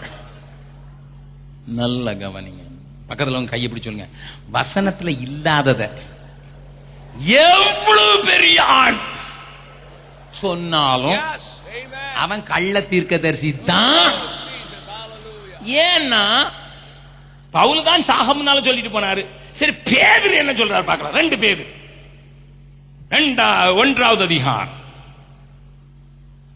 2 பேதுரு 1வது அதிகாரம் 13வது வசனம். நம்முடைய கர்த்தராகிய இயேசு கிறிஸ்து எனக்கு அறிவித்தபடி நான் என் கூடாரத்தை விட்டு போவது சீக்கிரத்தில் நேரிடும் என்று அறிந்து இந்த கூடாரத்தில் நான் இருக்கும் அளவும் உங்களை நினைப்பூட்டி எழுப்பி விடுவது நியாயம் என்று எண்ணுகிறேன். நல்லா கவனிங்க, வசனத்தை நல்லா கவனிங்க. பேதுரு சாக போறேன்னு சொல்றாரு. ஆண்டவர் சொல்லிட்டாரு, இந்த கூடாரத்தை விட்டு ஆண்டவர் எடுத்துக்கொள்ள போறாரு. பேதுருவை தலைகீழ சிலுவையில அரைஞ்சாங்கன்னு உங்களுக்கு தெரியும். இது அவருக்கு வெளிப்பாடு. அவர் சொல்றார், சீக்கிரத்துல நான் இந்த பூமியை விட போறேன். நான் போறதுக்கு முன்னால உங்களுக்கு நினைப்பூட்டுறதுக்காக எழுதி வச்சுட்டு போக விரும்புறேன். இந்த வார்த்தையை நான் போன பிறகு நான் தரிசனத்துல வர முடியாது. பக்கத்துல சொல்லுங்க, மேல போன பிறகு சொப்பனத்திலையும் தரிசனத்திலையும் வந்து இன்ஸ்ட்ரக்ஷன் கொடுக்க முடியாது. அது பேதுருவே ஆனாலும் சரிதான், எந்த பெரிய ஊழியக்காரன் ஆனாலும் சரிதான். இப்ப சிலர் சொல்ல ஆரம்பிச்சிருக்காங்க, அவர் செத்து போயிட்டார்ல, அப்பப்ப வந்து சொல்றாரு. ஆலோசனை சங்கத்துல இது பேசினேன். எந்த ஆளுயா, எந்த ஆளு பேசுறாரு? பேதுருவே வர முடியாதான், இவர் எந்த சைடு வழியா வர்றாரு? சில சொல்லுவாங்க, எங்க அப்பா வந்து அப்படியே சொல்லுவாரு பிரதர், எங்க அம்மா வந்து சொல்லுவாங்க, எங்க பாட்டி இருக்கா கரெக்டா சொல்லுவான். அந்த கிளம் உங்ககிட்ட வராது. அது சொப்பனத்துல வந்ததுன்னா உன் நினைவை ஏதோ ஒரு ஆவி உபயோகப்படுத்துது. ரைட்டா சொன்னாங்க. ஆமா, இவ்வளவு ரைட்டா தான் சொன்னான். ஃபேக்டரியில பேரிங் திருடிட்டு வந்தான், ரைட்டா தானே சொன்னான். நின்னு போன கடிகாரம் ஒரு நாளைக்கு 2 நேரம் ரைட் டைம் காட்டும். பக்கத்துல சொல்லுங்க, நின்னு போன கடிகாரம் ஒரு நாளைக்கு துல்லியமா 2 நேரம் சொல்லும். நம்ம இந்தியாவில் இதெல்லாம் கேட்க வேண்டாம். அண்ணா ஆவி வருது, இன்னும் ஆவி வருது, எங்க அப்பா ஆவி வருது, எங்க அம்மா ஆவி வருது. நான் இதை சொல்லியிருக்கேன், ஆனா மறுபடியும் சொல்லணும்னு நினைச்சேன். எங்க வீட்டுல கொஞ்சம் பக்தியா இருக்கிறவங்க, ஆனாலும் பயம் உள்ளவங்க எங்க அம்மா. அதனால யாராவது வீட்டுக்கு வந்து ஜெபம் பண்ணிட்டாங்கன்னா அவங்களுக்கு ஒரே தலகால முடியாத, எனக்காக ஜெபம் பண்ணிட்டாங்கன்னா என் பிள்ளைக்காக ஜெபம் பண்றாருன்னு சொல்லி எங்க வீட்டுக்கு மாசத்துல முதல் வாரத்துல ஒருத்தர் வருவார். நல்லா ஜெபம் பண்ணாருன்னா எங்க அம்மா நல்லா காணிக்கை கொடுப்பாங்க. வந்துகிட்டே இருந்தாரு. எங்க வீட்டுல திடீர்னு காசு காணாம போச்சு. திடீர்னு 50 ரூபா நோட்டு காணாம போயிரு, 20 ரூபா நோட்டு காணாம போயிரும். எங்க அம்மா ஒரு நாள் லெட்டர் எழுதுனாங்க, டே தம்பி, பெட்டிக்குள்ள வச்சிருக்கிற பணம் 50 ரூபா நோட்டு காணாம போயிருது, 20 ரூபா நோட்டு காணாம போயிருது. பக்கத்துல இருக்கவங்க எல்லாம் இந்துக்கள், அவங்க சொல்றாங்க, யாரோ செய்வன வச்சிருக்காங்க, அதனாலதான் காணாம போகுது. ரோட்டு மட்டும் எப்படி காணாம போகுதுன்னு சொல்றாங்க. நீ கொஞ்சம் ஜெபம் பண்ணிக்கப்பா. நான் சொன்ன பயப்படாதீங்க, தேவன் நம்மோடு கூட இருக்கிறாரு. அது ஏதோ ஒரு காரியம், அதை நான் பின்னால வந்து சொல்றேன் அப்படின்னு சொல்லிட்டேன். இப்போ இவர் ஜெபம் பண்ண வந்திருக்காரு. ஏன்னா மாசம் முதல்ல வசூலுக்கு பண்ண வந்தாரு. இவர் ஜெபம் பண்ண வந்தாரா இல்லையா, வசூலுக்கு வந்தாரு. ஏன்னா அம்மாவுக்கு பென்ஷன் 3ஆம் தேதி வந்துடும், அதனால 5ஆம் தேதி வருவார். நல்ல பயங்கரமா ஜெபம் பண்ணக்கூடிய ஆளு அவர். எங்க அம்மா உடனே சொல்லியிருக்காங்க, ஐயா இந்த மாதிரி பெட்டிக்குள்ள வச்ச பணம், அதுவும் ட்ரங்க் பெட்டிக்குள்ள வச்ச பணம், எங்க வீட்டுக்காரர் மிலிட்டரியில இருந்து வந்து ட்ரங்க் பெட்டிக்குள்ள வச்ச பணம் அப்பப்ப காணாம போயிருது ஐயா. அவர் நல்ல ஜெபம் பண்ணிட்டு சொல்லியிருக்காரு, அம்மா உங்க மூத்த மகா செத்து போனல, ஆமையா அவங்களுக்கு தான் சேலை கட்டணும்னு ரொம்ப ஆசை இருக்குதுமா, புது சேலை. அதனால வந்து வந்து காசை தூக்கிட்டு போயிடுறாங்க. யாரு? பெந்தேகோஸ்தே ஊழியக்காரர். எங்க அம்மா, நான் அடுத்த வாரம் தூத்துக்குடியில ஒரு கூட்டத்துக்கு போறேன். எங்க அம்மா, டேய் அந்த நல்ல ஊழியக்கார் உனக்காக ஒரு 10 நிமிஷம் ஜெபம் பண்ணுவார், அவர் வந்தாடா. அவர் சொன்ன உடனே ரகசியத்தை சொல்லிட்டாரா. என்ன ரகசியம் சொல்லிட்டாரு? என்ன பயங்கர ரகசியம். இந்த ரகசியம் மனுப்புத்தருக்கு வெளிப்படவில்லை, இந்த தீர்க்கதரிசிக்கு தான் வெளிப்படுதுன்னு பவுல் சொன்னது இந்த ஆள் தானா? எனக்கு ஒண்ணும் புரியல. என்ன ரகசியம் சொன்னாரு? சொன்னாங்க, தங்கச்சிக்கு சேலை கட்டணும்னு ஆசையா இருக்கனால அப்பப்ப நோட்டை தூக்கிட்டு போயிடலாம், வீட்டுக்கு வந்துட்டு போறான், செத்து போயிட்டான். நான் என்ன சொன்ன தெரியுமா? ஏமா சரியா சொல்லியிருக்குமார், கரெக்டா சொல்லிருக்கான். ஆமாடா எனக்கு கூட அப்படிதான் தோணுது அப்படின்னு எங்க அம்மா சொன்ன. நான் சொன்னேன், அடுத்த தடவை வரும்போது அவன் காசு தூக்காதபடி ஒண்ணு செய்யுமா, நல்ல புது சேலை எடுத்து அந்த ஆளுக்கே கட்டி விட்டு. இன்னைக்கு வரைக்கும் அந்த ஆளு எங்க வீட்டு படி வைக்கிறதே இல்லை. பிரியமானவங்க தான். அப்பா செத்திருந்தா ஒரு அப்பா ரொம்ப நம்மளை நேசிருப்பாங்க. நமக்கும் நினைவுகள்ல கொஞ்சம் இருக்கும். சில நேரங்கள் அந்த நினைவுகள் அப்படின்னுட்டு ஒரு ரீவைண்டிங் போட்டு விடும். அப்ப என்னைக்கோ சின்ன வார்த்தை வரணும்னு சொல்ல, டேய் தம்பு நான் முன்னாலே சொன்னலடா. அது என்னைக்கோ காலேஜ் போகும்போது சொன்னார், இப்ப கல்யாணம் கட்டியாச்சானாலும் சொல்ற மாதிரி தெரியும். ஹலோ தாத்தா பாட்டி. ஏன்னா ஆண்டவர் சொன்னார், மரித்தேன் இதோ சதா காலங்களிலும் உயிரோடு இருக்கிறேன், மரணத்துக்கும் பாதாளத்துக்குள்ள திறவுகோல் யார்கிட்ட தான் இருக்குது? It's with me. அவ லாரி முன்னால வந்து நிறுத்திட்டா, இது வந்துட்டு அது வந்துட்டு யாரா சொன்னா நம்பாத. அதெல்லாம் நினைவுகளின் தோற்றம். Listen listen listen listen listen. காதுகளை திறந்து நீங்கள் புரிந்து கொள்ள வேண்டும் என்பதற்காக சொல்கிறேன். பேதுரு சொல்றாரு, நான் போன பின்பு திரும்ப வர முடியாது, அதனால இப்ப மேலே வச்சுட்டு பாரு. பக்கத்துல சொல்லுங்க, பேதுருவே ஆனாலும். யாரு பேதுரு? பரலோகத்தின் திறவுகோலை உனக்கு கொடுக்கிறேன்னு சொல்லி அந்த கீ உள்ள ஆளு. இவருக்கு மரணத்துக்கு திறவுகோலை கொடுக்கல ஆண்டவர். அல்லேலூயா. பரலோகத்தை தான் திறக்க முடியும் வழிய, மரலோகத்தை தான் திறக்க முடியுமே வழிய, மரணத்துக்குரிய திறவுகோலை பிறகு. அதனால தான் சொல்லிட்டாரு, நான் போன பின்பு திரும்ப வர முடியாது. அதனால இப்பவுமே எழுதுறேன். என்ன எழுதுறேன்? 2வது அதிகாரம் 1 வசனம். கள்ள தீர்க்கதரிசிகளும். என்னையா சாக போற ஆளு நல்ல வார்த்தை சொல்லிட்டு சாக கூடாதா? பக்கத்துல சொல்லுங்க, சாக போற ஆளு நல்ல வார்த்தை சொல்லக்கூடாதா? ஆரம்பமே கள்ள தீர்க்கதரிசிகள் ஜனங்களுக்குள்ள இருந்தார்கள், அப்படியே உங்களுக்குள்ளும் கள்ள போதகர்கள் இருப்பார்கள். ஓஹோ, இவங்க ரெண்டும் பின்னி கிடப்பாங்க. தீர்க்க தரிசனமும் போதகமும் பின்னி கிடக்கும். அதனாலதான் தீர்க்கதரிசிகளாகவும் போதகர்களாகவும் இருந்தாங்க. The teachers நல்ல வார்த்தையை தான் பிரசங்கம் பண்றது போல தெரியும். ஹலோ, அவங்க சரியான உபதேசம் கொடுக்கிறது மாதிரி தெரியும். மேற்பூச்சா பார்த்தா இயேசுவதான அறிவிக்கிறாங்க தெரியும். மோசே, நீ மலையை அடிக்க கூடாதுடா, பேசு, அது ஆண்டவருடைய கட்டளை. ஆனா மோசேக்கு பயங்கர கோபம். இவங்க பண்ற அட்டகாசத்துக்கு இவங்களை அடிக்க முடியாது, அடிச்சா கல் எறிஞ்சிருவான். அதனால கல் அடிச்சிருவோம் அப்படின்னு அடிச்சான். தண்ணி வந்துதான், தண்ணி வந்துடும். ஆனா மோசே தான் உள்ள போக முடியாது. பக்கத்துல சொல்லுங்க, தண்ணி வந்ததுனால மோசே உள்ள போயிட்டாருன்னு நினைக்காதீங்க. ஆண்டு சொல்லிட்டேன், இன்னொரு நேரம் பேசாதடா, இன்னொரு நேரம் பேசாத, உள்ள போக மாட்டேன், நான் சொல்லிவிட்டேன். நீ என்ன, நீ என் பேச்ச கேட்கல. தேவ ஜனமே, கள்ள தீர்க்கதரிசிகள் ஜனங்களுக்குள்ளே இருந்தார்கள், அப்படியே உங்களுக்குள்ளும் கள்ள போதகர்கள் இருப்பார்கள். கள்ள போதகர்கள் இருப்பார்கள். அவங்களை எப்படி அடையாளங்கள் பிடிக்கிறது? பேதுரு சொல்றார், வாசிங்க. அவர்கள் கேட்டுக்கு ஏதுவான வேத புரட்டுகளை தந்திரமாய் நுழைய பண்ணி தங்களை கிரயத்துக்கு கொண்ட ஆண்டவரை மறுதலித்து தங்களுக்கு தீவிரமான அழிவை வருவித்துக் கொள்வார்கள். அவர்களுடைய கெட்ட நடக்கைகளை பக்கத்துல பாக்க சொல்லுங்க. கள்ள தீர்க்கதரிசியோ கள்ள போதகனையோ நல்ல அடையாளம் கண்டுபிடிக்கன்னா அவங்க நடக்கைய பாருங்க. I am challenging you. நேத்து சொன்னேன் பீகாருக்கு வாங்கன்னு. பீகார்ல வந்து நீங்க ஏன் கூட தங்கலாம், விரும்பினீங்கன்னா எங்க பெட்ரூம்ல கூட நீங்க தங்கலாம். I give liberty. ஏன் கூட டிராவல் பண்ணலாம், ஏன் கூட ஊழியத்துக்கு வரலாம், ஏன் கூட மலைக்கு ஊழியத்துக்கு வரலாம், நேபாளத்துக்கு ஊழியத்துக்கு வரலாம், குருசேல இருக்கலாம். என் சகோதரர்கள் இவங்க எல்லாம் வந்தவங்க, இவங்க ஆளுங்க. நான் எப்படி இருக்கிறேன்னு அவங்ககிட்ட கேட்டு பாருங்க. என் நடக்க சரியில்லைன்னா நீங்க இங்கேயே நீ கல்லறியலாம்.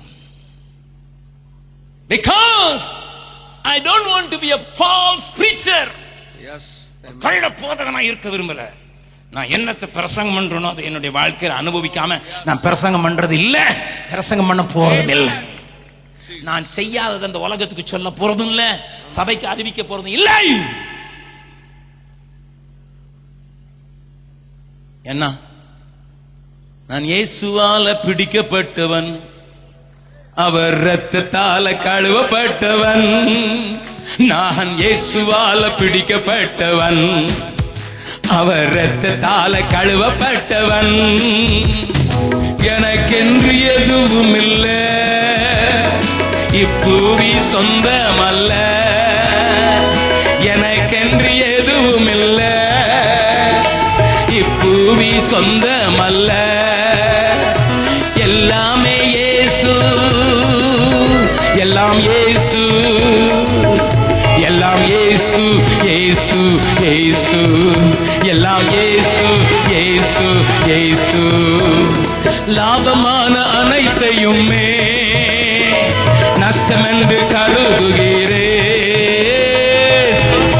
அனைத்தையுமே நஷ்டம் என்று கருதுகிறேன். இயேசுவின் காயங்களா எல்லாமே இழந்து விட்டேன். என் இயேசுவை அறிவிக்கும் எல்லாமே இழந்து விட்டேன். நான் இயேசுவால பிடிக்கப்பட்டவள், அவர் இரத்தத்தால கழுவப்பட்டவள். நான் இயேசுவால பிடிக்கப்பட்டவன், அவர் இரத்தத்தால கழுவப்பட்டவன். எனக்கென்று எதுவும் இல்ல, இப்பூவி சொந்தம் அல்ல.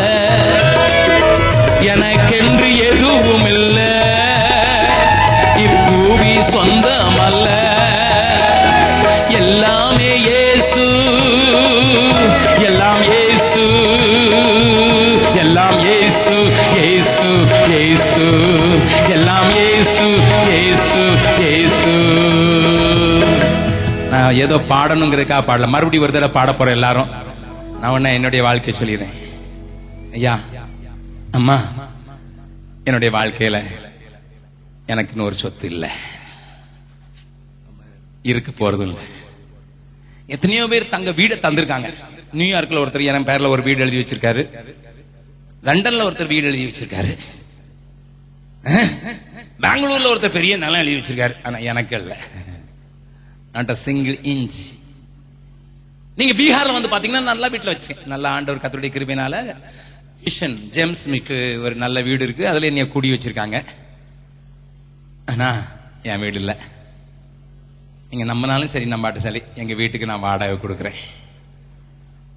எனக்கு தான் கொடுத்தாங்க, என்கிட்ட தான் கொடுத்தாங்க. உங்களுக்கு தானேன்னு சொன்னாங்க. கார் கொடுத்தாங்க, இன்னோவா ஒண்ணு வாங்கி கொடுத்தாங்க. என் பேர்ல இல்ல. எனக்கு 6 பிள்ளைங்க இருக்காங்க. நான் அன்னைக்கு நேற்று காலை கூட்டத்தில் பேசும்போது சொன்னேன், யார் தந்தாலும் என் ஆண்டவருக்கா கொடுத்துடுறேன். எங்க வீட்டுக்கு வர்ற எல்லாருக்கும் சாப்பாடு போடுறோம். ஆனா என் மனைவி நானும் டிசம்பர் 31 எங்க அவட்ட தான் குடும்ப கணக்கு இருக்கு, 0 ஆக்கிரும். அந்த வருஷம் முழுவதும் வெளிநாட்டு பணத்தை நான் தொடறதில்ல, இந்தியாவிலையும் எங்க சபை பணத்தையும் நான் தொடறதில்ல. எனக்குன்னு கொடுத்து நீங்க பிரசங்கம் பண்ணதுக்கு இதுங்கன்னு வச்சீங்க, அதுலதான் வாழ்றேன். கர்த்தர் நல்லவரா இருக்கிறாரு. ஆண்டவர் என்னத்தான் உபயோகப்படுத்தினாரு? வீடு கட்டுறதுக்கு. காணிக்கையும் இதுக்குன்னு சொல்லி அண்ணன் உங்களுக்கு வீடு கட்டணும் தான் கொடுத்தாங்க. ஆனா ஒரு கல்லும் எனக்கு இருக்காது. அந்த வீட்டுக்கே நான் வாடகை கொடுக்கிறேன். ஏன்னா எனக்கென்று எதுவும் இல்லை, எல்லாமே இயேசு. நான் சிஎஸ்ஐ சபையில ஆண்டவர் அறியாம இருக்கும் போதும் எனக்கு ரொம்ப பிடிச்ச பாட்டு, எல்லாம் இயேசுவே எனக்கெல்லாம் இயேசுவே, தொல்லை மீகும் இவ்வுலகில் துணை இயேசுவே, ஆயனும் சகாயனும் நேயனும் உபாயனும், ஆயனும் சகாயனும் நேயனும் உபாயனும். நல்ல கவனிங்க. அன்னைக்கு பாடினேன், இன்னைக்கு அதே பாட்டு தான் பாடுறேன். அன்னைக்கு ரசிக்கப்படல, அப்பமே எனக்கு அதான் ஆசையா இருந்தது. அதே ஆசை இன்னைக்கு வரைக்கும் இருக்கு. இயேசுவை தவிர வேற விருப்பம் இல்லை. ஹல்லேலூயா. இதப்போ பிரதர் எங்களுக்கு இருக்கலாம், ஆனா நாங்க சொந்தக்காரங்களா நம்ம வாழ மாட்டோம். உங்க பேர்ல இருக்கட்டும், உங்க பேர்ல இருக்கட்டும். But I am a steward. இந்த உலகத்துல நான் அதை பாதுகாப்பதுக்கு தேவன் என்ன நம்பி கொடுத்திருக்கிறாரு. என் பிள்ளைங்க வாழ்க்கைக்காக அது என் நம்பி கொடுத்திருக்காரு. நான் சொந்தக்காரன் இல்லைன்னு சொல்றவங்க மாத்திரம் நல்ல கைத்தட்டி பாட போறீங்க. கை மேல கையை தட்டி பாட போறீங்க. 1 2 3 ஸ்டார்ட். இயேசுவால பிடிக்கப்பட்டவன், அவர் ரத்தத்தால கழுவப்பட்டவன், நான் இயேசுவால பிடிக்கப்பட்டவன், அவர் ரத்தத்தால கழுவப்பட்டவன், எனக்கென்று எதுவும் இல்லை, இப்பூவி சொந்தமல்ல, எனக்கென்று எதுவும் இல்லை, இப்பூவி சொந்தமல்ல, எல்லாமே இயேசு, எல்லாம் இயேசு, எல்லாம் இயேசு, இயேசு இயேசு, எல்லாம் இயேசு, இயேசு இயேசு, எல்லாம் இயேசுதாயா, எல்லாம் இயேசுதான், எல்லாம் இயேசு. என் பிள்ளைங்க இங்க இருக்காங்க, 2 பெரிய பிள்ளைங்க இருக்காங்க. கேட்டு பாருங்க, உங்க அப்பா என்னடா கொடுத்தாரு? இயேசு கொடுத்தாரு. இயேசு கொடுத்தது மாட்டல, இயேசு காட்டினாரு. எப்படி காட்டினாருடா? வாழ்ந்து காட்டியிருக்காரு. அவ்வளவுதான். ஹல்லேலூயா. எங்க அப்பா என்ன பிரசங்கம் பண்றாரு வீட்லயும் பிராக்டிஸ் பண்றாரு. என் பிள்ளைங்க சொல்லுவாங்க, 2 பெரிய பிள்ளைங்க இருக்காங்க. ஒருத்தன் கல்யாணம் முடிஞ்சிட்டு இன்னொருத்தன் கல்யாணம் ஆகிறதுக்கு பொண்ணு பாத்துக்கிட்டு இருக்கேன். ஹல்லேலூயா. பார்க்க ஆசைப்படுறீங்களா? நான் ஹீரோ வர்ஷிப்பை விரும்பாத ஆளு. என் பிள்ளைங்க திரைமறைவில் இருக்கட்டும். ஹல்லேலூயா. என்னைக்கு அவன ஆண்டவர் அபிஷேகத்தை இங்க நிறுத்துறாரு, அன்னைக்கு நீங்க பாத்தீங்க. ஹல்லேலூயா. கர்த்தருடைய பரிசுத்த நாம ஸ்தோத்திரம். எதுக்கு நான் சொல்றேன்னா, ஐ லிவ். ஏன்னா என்னதான் என்னை கள்ள போதகனா நல்ல போதகனான்னு சொல்லும். ஏன்னா அப்படிப்பட்ட கெட்ட நடக்கையை வாசிங்க வெஸ்லி. அவர்களுடைய கெட்ட நடக்கைகளை, அவருடைய கெட்ட நடக்கைகளை அநேகர் பின்பற்றுவார்கள். நம்ம நாட்டுல அரசியல் வியாதிகள் தான் அரசியல்வாதிகள். 50 லட்சம் கோடி கருப்பு பணம் வேற நாட்டுல போட்டு வச்சிருக்கான். எத்தனை லட்சம்? நான் சொல்ல, நம்ம ஊர் நிதியமைச்சர் சொல்றாரு, பிரணாப் முகர்ஜி சொல்றாரு, அதுவும் தோராயமா தான்.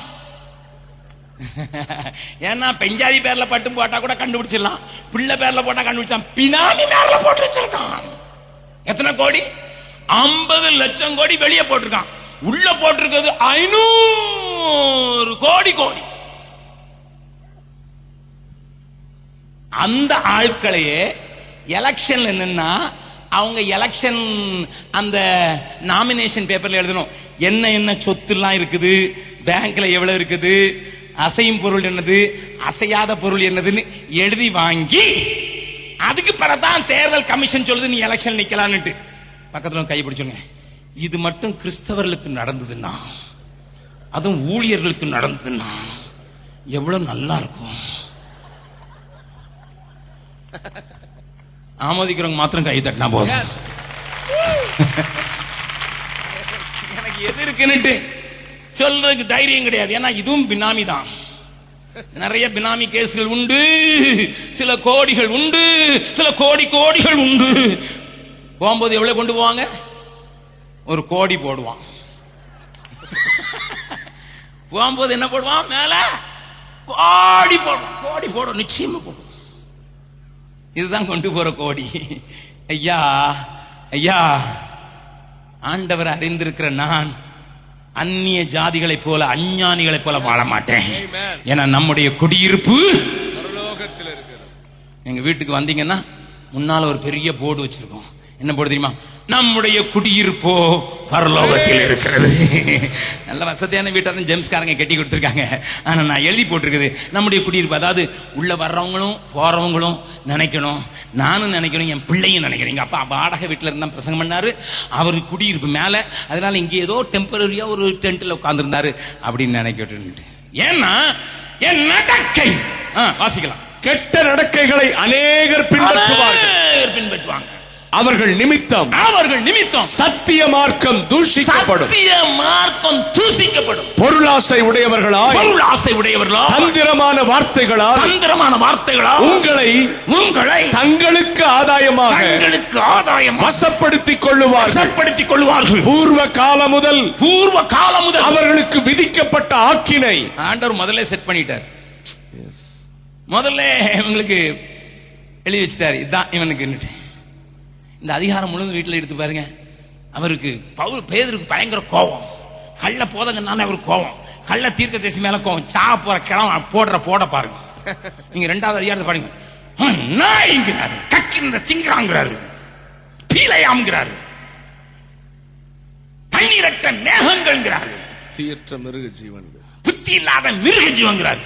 என்னெல்லாம் வாயில வரணுமோ தீர்த்தி திட்டாரு. யார? கள்ள போதகர்கள். ஏன்னா உங்களுக்குள்ள இருப்பாங்கப்பா, அதை அநேகர் பின்பற்றுவாங்கப்பா. நான் எழுதி வச்சுட்டு போயிடுறேன், வாசி, திரும்ப வாசி. ஏன்னா அடுத்த அதிகாரத்திலையும் 3வது அதிகாரத்துல என்ன சொல்றாரு பாருங்க. அந்த பேதுரு என்ன சொல்றாரு பாருங்க, வாசிக்கலாம். 2வது அதிகாரத்துல ஒரு வசனத்தை வாசிக்கலாம். 18வது வசனத்தை வாசிட்டு வாசிக்கலாம். வஞ்சகமாய் நடக்கிறவர்களிடத்தில் இருந்து அரிதாய் தப்பினவர்களிடத்தில் இவர்கள் அகந்தையான வீண் வார்த்தைகளை பேசி மாம்ச இச்சைகளினாலும் காம விகாரங்களினாலும் அவர்களை தந்திரமாய் பிடிக்கிறார்கள். பக்கத்துல இருக்க கையை பிடிச்சு சொல்லுங்க, தந்திரமா பிடிக்க விட்டுறாதீங்க. தந்திரமா பிடிக்க விட்டுறாதீங்க.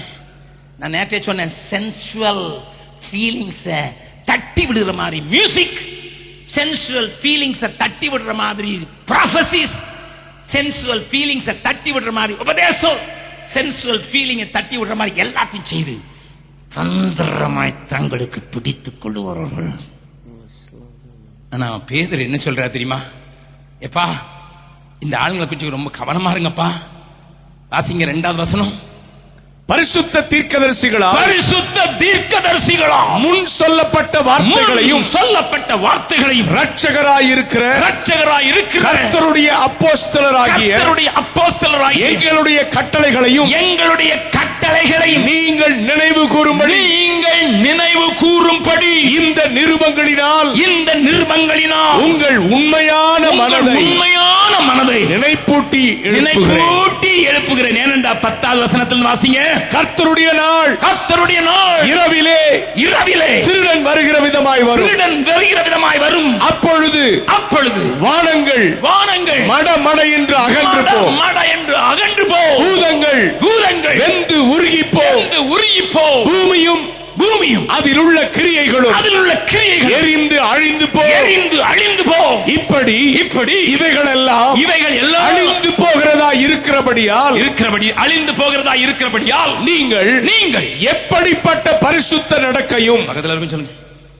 இவைகள் எல்லாம் நீங்க பார்க்கிற ஐடி ஃபீல்டு, கார் கம்பெனி, பெரிய உலகங்கள், மாயாஜாலங்கள் அழிந்து போகிறபடினால நீங்கள் எப்படிப்பட்ட பரிசுத்த நடக்கை. நல்லா குலுக்கி சொல்லுங்க. பரிசுத்த நடக்கை. வாசிங்க. பரிசுத்த நடக்கையும் தேவ பக்தியும் உள்ளவர்களாய் இருக்க வேண்டும். அப்ப முக்கியம் என்னது? பரிசுத்த நடக்கையும் தேவ பக்தி. சொல்லுங்க, பக்கத்துல சொல்லுங்க. பரிசுத்த நடக்கையும் தேவ பக்தியும் தான் முக்கியம். எனக்கு உங்க தமிழ்நாட்டு தீர்க்கதரிசி ஒருத்தர் சிங்கப்பூர்ல என் நண்பர் வீட்டில் அவர் தங்கியிருந்தார். என் நண்பருக்கு அவர் ரொம்ப பிடிக்கும், சிங்கப்பூர்காரரு. அவர் என்னை வலுக்கட்டாயம் படுத்தினால அவர் வீட்டுக்கு சாப்பிட 2 வாரம் சாப்பிட கூட கொஞ்சம் பேசிக்கிட்டு இருந்தோம். அவருடைய ஊழியங்களை குறித்து எனக்கு திருப்தி கிடையாது. முத்திரை இல்லாத ஊழியம், அங்கீகரிக்கப்படாத ஊழியம். ஆனா அவரையும் பெரிய ஊழியக்காரனா தமிழ்நாடு ஏற்றுக்கொண்டிருக்கு. I am not going to say anything against it. அவர் என் கையை பிடிச்சு ஜெபம்ன்றார், இந்த சகோதரனை சீக்கிரத்தில் எம்பி ஆக்குகிறீர் ஆண்டவரே. உண்மைதான் சொல்றேன், இவருடைய சத்தம் லோக்சபாவிலே தொனிக்கப் போகிறது. நான் ஜெபம் பண்ணி முடிஞ்சோன்னு சொன்னேன், இருக்கிற எம்பிகள் பண்ணுற அட்டகாசம் பத்தாதா? நான் இன்னைக்கு ஏறி வரும்போது ஒருத்தர் காகிதம் கொடுத்தாரு. உங்க தமிழ்நாட்டில் கூட ஒரு ஊழியக்காரர், கர்த்தர் என்னிடத்துல சொல்லி இருக்கிறார், காங்கிரஸ் கேண்டிடேட்டா நான் எம்பி ஆவேன் என்று உங்களுக்கு மட்டும் ரகசியமா சொல்லுகிறேன் அப்படின்னு அவர் சொன்னதை நக்கீரன் பத்திரிக்கைக்காரன் எடுத்து படத்தோட போட்டு அண்டர்லைன் பண்ணி எனக்கு வரும்போது கொடுத்தாங்க. பக்கத்தில் சொல்லுங்க, எம்பி ஆறதுக்கு ஆசையா இருக்கா ஐயா? எம்பி ஆறதுக்கு ஆசையா இருக்கா? நான் சொன்னேன், அவங்க அங்க அடி போடுறது போல இயேசுக்கு அடிபட்டாலும் ஏதாவது கிடைக்குங்க. அவங்க உள்ள மைக்க பிடிங்கிட்டு அடிக்கிறான், வேட்டியை கட்டிட்டு கலட்டிட்டு காட்டுறான். அட பாவிங்க, இந்த எம்பிகள் நமக்கு வேண்டாம்ப்பா, அந்த எம்பி வேண்டாம்ப்பா, எங்க அங்க துணி அங்க சொலிக்க வேண்டாம்ப்பா. அவர் தீர்க்க தரிசனம் எனக்கு சொன்னாரு. சொல்லி 7 வருஷம் ஆச்சு. ஒருத்தனும் வார்டு கமிஷனரா கூட ஆக்குறதுக்கு வரல. எனக்கு அப்பமே தெரியும் இவன் சரடு விடுறான். ஏன்னா யாரோ சொல்லிட்டாங்க, லல்லு பிரசாத் ரொம்ப நேசிக்கிறாரு, லல்லு பிரசாத்துக்கு ரொம்ப வேண்டிய. இது இவர் காதல போச்சு. இவர் யோசித்தார், லல்லு பிரசாத் இவர் ஒரு நாள் எம்பி ஆக்குவார். இவங்க தான் உங்க ஊர்ல பெரிய தீர்க்கதரிசிகள், பலத்த தீர்க்கதரிசிகள். ஹலோ தேவஜனமே, தேவஜனமே, ஏமாந்து போகாதீர்கள். இந்த கள்ள தீர்க்கதரிசிகள் அன்னைக்கு தீர்க்கதரிசிகளும் அப்போஸ்தலரும் போட்ட அந்த கோட்ல இருந்து வேற எங்கேயோ செங்கல் இப்படி வைக்கிறான், அவன் இப்படி வைக்க சொன்னா இவன் இப்படி வைக்கிறான், செங்கல் இப்படி இப்படி வச்சுட்டு போறான். அது எங்கமா முடியுமோ? பொண்ணுங்க பக்கத்துல என்னமாய் முடியுமோ? சபை என்னமாய் முடியுமோ? நான் அதனாலதான் அந்த பாடலை எழுதும்போது இப்படி எழுதினேன். இந்த பாடல் என்னுடைய 2வது CD-ல 1வது CD-ல நீங்க கேட்கலாம். இந்த பாடலை விசுவாசியை நினைத்துப்பா, அந்த பாடல்ல கடைசி எழுதினேன். இந்த வார்த்தைகள் உண்மையானது. வருகையின் நாள் சமீபமே, வல்லமை தேவன் வெளிப்படவே. வருகையின் நாள் சமீபமே, வல்லமை தேவன் வெளிப்படவே. பூமி அழியும், பூதலம் எரியும், பூமி அழியும், பூதலம் எரியும். சேர்த்திட்ட பொக்கிஷம் யாருக்கு சேரும்? சேர்த்திட்ட பொக்கிஷம் யாருக்கு சேரும்?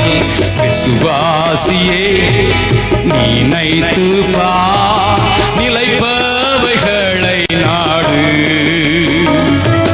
நித்திய ஜீவன் பெற ஓடி வருவாய இன்றே, பாடி மகிழ்வாய ஆண்டே. ஓடி வருவாய இன்றே, பாடி மகிழ்வாய ஆண்டே. விசுவாசியே நினைத்து பார், நிலைப்பவைகளை நாடு,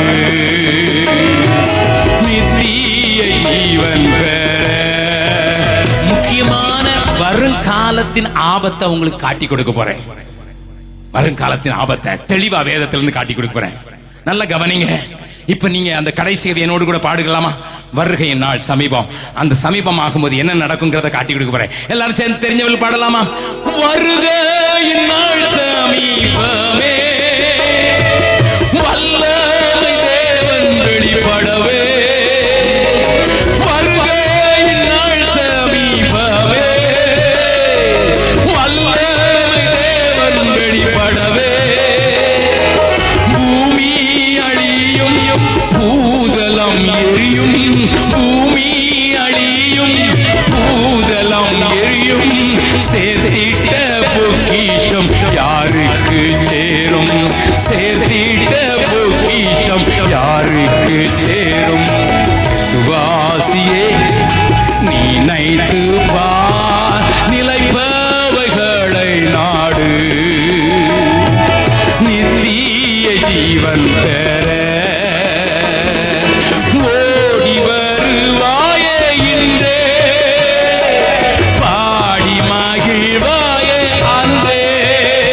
வருங்காலத்தில் தீர்க்க தரிசன ஊழியம் எப்படி இருக்கும் என்று சொல்ல போகிறேன்.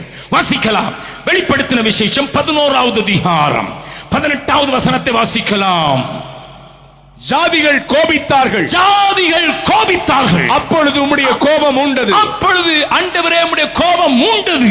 மரித்தோர் நியாய தீர்ப்பு அடைகிறதற்கும், மரித்தோர் நியாய தீர்ப்பு அடைகிறதற்கும், தீர்க்கதரிசிகளாகிய உம்முடைய ஊழியக்காரருக்கும், தீர்க்கதரிசிகளாகிய உம்முடைய ஊழியக்காரருக்கும், பரிசுத்தவான்களுக்கும், பரிசுத்தவான்களுக்கும், உமது நாமத்தின் மேல், உமது நாமத்தின் மேல் பயபக்தியாயிருந்த சிறியோர் பெரியோருக்கும் பலன் அளிக்கிறதற்கும் பூமியை கெடுத்தவர்களை கெடுக்கிறதற்கும். என்னதான்? பூமியை கெடுத்தவங்களை கெடுக்கிறதற்கும் காலம் வந்தது என்று சொல்லி. ஓஹோ, நல்லா கவனிங்க. பரலோகத்தில் ஒரு சத்தம் கேக்குது. என்ன சத்தம் கேக்குது? தீர்க்கதரிசிகளே, உங்களை துன்பப்படுத்தினாங்கல்ல, நீங்க உண்மையை சொன்னதுனால, உங்களை வெறுத்தாங்கல்ல, ஆளை உள்ள விடாதடான்னு சொன்னாங்கல்ல, உங்களை அடிச்சாங்கல்ல, உங்களுக்காகவும் நீங்க எனக்கு பயந்ததுனால குடும்பத்துல சபையில பாடுபடுத்தப்பட்டீர்கள், உபத்திரப்பட்டி, உங்களுக்கு பலன் அளிக்கிறதுக்கும். கூடவே பூமியை கெடுத்தான அவனை கெடுக்கிறதுக்கும் காலம் வந்தது. வெறும் சிகரெட் ஊதி பூமியை கெடுத்தவன் கொஞ்சம் பேர் உண்டு. பக்கத்துல சொல்லுங்க, சிகரெட் ஊதி கொஞ்சம் பூமியை கெடுத்தவன் உண்டு. 4 பேர் சுத்தி சிகரெட் குடிச்சானா நடுவுல நின்னீங்க, உங்க மேலேயும் மணக்கும். பக்கத்துல சொல்லுங்க, 4 பேர் சுத்தி சிகரெட் குடிச்சானா நடுவுல நீங்க இருந்தீங்கன்னா உங்க மேலேயும் மணக்கும். இலங்க பாச மணக்கும். நாரும் சொல்லணும், நான் அவங்க சொல்லுவாங்க மணக்கும். நல்லா கவனிங்க. உங்களுக்கு லேட்டஸ்ட் லாங்குவேஜ்ல சொல்லட்டுமா? இப்படிப்பட்டவங்க மத்தியில் நீங்க இருந்தீங்கன்னா உங்க கம்ப்யூட்டர்ல வைரஸ் உண்டாகும். இதயமாய கம்ப்யூட்டர்ல வைரஸ் உண்டா. அதனாலதான் அந்த மாதிரி கூட்டத்தில் போய் ஏதாவது ஆவியை பெற்றுக்கலாதுன்னு நான் சொன்னேன். பக்கத்துல சொல்லுங்க, வைரஸ் வந்துடக்கூடாது பிரதர். வைரஸ் முழு கம்ப்யூட்டருமே டவுன் ஆயிரும். ஆன்டி வைரஸ் சாப்ட்வேர் போட்டிருக்கீங்களா? கேளுங்க. இப்ப கம்ப்யூட்டர் லாங்குவேஜ் தெரியும் இல்லையா? ஆன்டி வைரஸ் சாப்ட்வேர் போட்டிருக்கீங்களா? சிலருக்கு ஆன்டியும் தெரியாது, வைரஸும் தெரியாது. அந்த ஆண்டியை தான் தெரியும். நல்லா கவனிங்க. பூமியை கெடுத்தவங்க சொல்றது யாருங்கிறத நீங்க பின்னால படிச்சுப்பாங்க, எனக்கு நேரம் இல்ல. நல்லா கவனிங்க. ஏன்னா ஆண்டவர் சொல்ற வார்த்தையை கேளுங்க. 13வது அதிகாரம், வெளிப்படுத்தல் 13வது அதிகாரம் 11வது வசனத்தில் வாசிக்கலாம். பின்பு வேறொரு மிருகம் பூமியிலிருந்து எழும்ப கண்டேன். அது ஒரு ஆட்டுக்குட்டிக்கு ஒப்பாக, 2 கொம்புகளை உடையதாயிருந்து வலு சர்ப்பத்தை போல பேசினது. நல்லா எங்க தமிழ், எங்க ஹிந்தியில ஒண்ணு சொல்லுவாங்க, தேசி முருகி விதேசி போலி. அதாவது நீங்க கொஞ்சம் இங்கிலீஷ்ல ரொம்ப டகடகடகடான்னு பேசிங்கன்னா வட இந்தியாவில் சொல்லுவான், தேசி முருகி விதேசி. நாட்டுக்கோழியா பேசுறது ஒன்னும் போல்ட்ரி மாதிரி பேசுறான். விதேசினா அயல் நாடு, பேசுறது நாட்டுக்கோழி விதேசி போலி அப்படின்னு சொல்லுவாங்க. அத மாதிரிதான் இவர் பார்க்கிறதுக்கு ஆட்டுக்குட்டி மாதிரி தான் இருக்கும். ஆனா உள்ளுக்குள்ள இருந்து வர்ற சத்தமும் என்னதான் இருக்கும்? வலு சர்ப்பத்தின் சத்தம் என்னது? வாசிக்கலாம். அது முந்தின மிருகத்தின் அதிகாரம் முழுவதையும் அதன் முன்பாக நடப்பித்து சாவுக்கு ஏதுவான காயம் ஆற சொஸ்தமடைந்த முந்தின மிருகத்தை பூமியும் அதன் குடிகளும் வணங்கும்படி செய்தது. அடுத்த வசனம். அன்றியும் அது மனுஷருக்கு முன்பாக வானத்திலிருந்து பூமியின் மேல் அக்கினியை இறங்க பண்ணத்தக்கதாக பெரிய அற்புதங்களை நடப்பித்து மிருகத்தின் முன்பாக அந்த அற்புதங்களை செய்யும்படி தனக்கு கொடுக்கப்பட்ட சத்துவத்தினாலே பூமியின் குடிகளை மோசம் போக்கி பூமியை கெடுத்து போட்டு. அதான் ரத்தம்.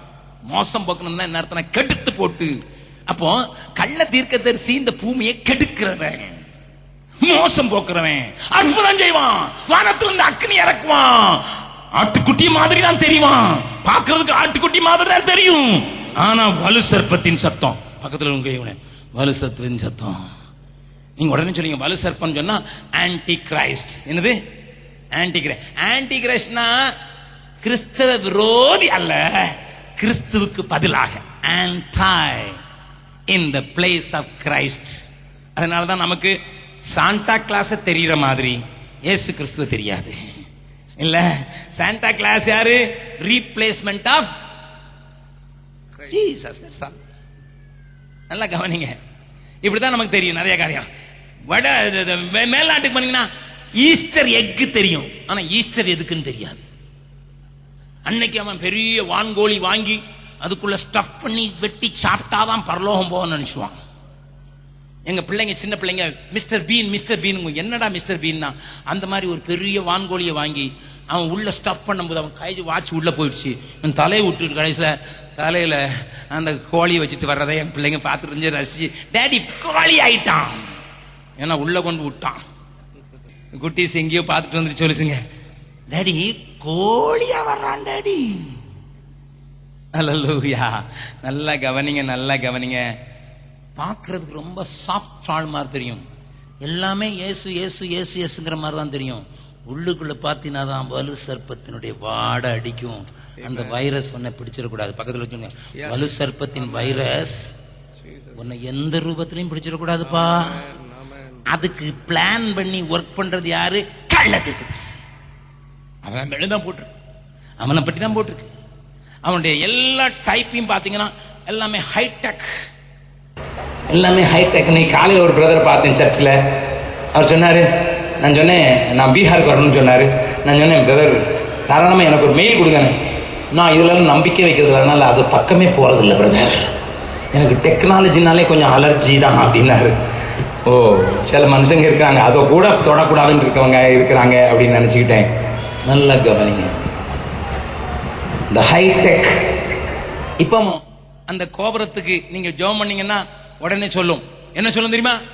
இப்ப ஆளெல்லாம் வச்சு ஜெபம் பண்றது இல்ல. வேலை இல்லை, எனக்கு ஜெபம் பண்ணுங்கள். 7ஆம் நம்பர் பொத்தானை அமுக்கவும். உடனே அங்கிருந்து ஒருத்தர் ஜெபம் பண்ணுவார், ஆண்டவரே இவருக்கு வேலை கிடைப்பதாக. எனக்கு பிள்ளை இல்லை, 9ஆம் நம்பர் 10 பட்டனை அமுக்கவும். எனக்கு பரீட்சை வருது பயமா இருக்கு, 2ஆம் நம்பர் பட்டனை அமுக்கவும். யார் ஜெபம் பண்றா? பக்கத்துல சொல்லுங்க, கம்ப்யூட்டர். கம்ப்யூட்டர் உலகத்துல யார் ஜெபம் பண்றா? நம்மளும் பரலோகத்துல இருந்து அவர் ஜெபம் பண்ணிட்டு இருக்காரு நினைச்சுக்கிட்டு இருக்கோம். இவர் சேட்டலைட்ல இருந்து ஜெபம் பண்ணிட்டு இருக்காரு. பரலோகத்துல இல்ல, அந்த மத்திய வானத்துல ஒருத்தன் சுத்திக்கிட்டு இருக்கான அவனுடைய அந்த தொடர்புல ஜெபம் நடக்குது. Listen, don't get duped. நீ முழங்கால் போடு. ஆமென். உன் பிள்ளை பாஸ் ஆகணும்னா நீ முழங்கால் போடு. யாரோ ஜெபம் பண்ணாரு இத்தனை மார்க் வந்துருக்கு, இப்படி வராது. உன் பிள்ளை படிக்காம போயிட்டு ஊரை சுத்திட்டு, தம்பி உனக்காக அவர் பெரியவர் ஜெபம் பண்ணிருக்காரு படிச்சோன்னா உன் பிள்ளைக்கு 2 அண்டா கிடைக்கும்.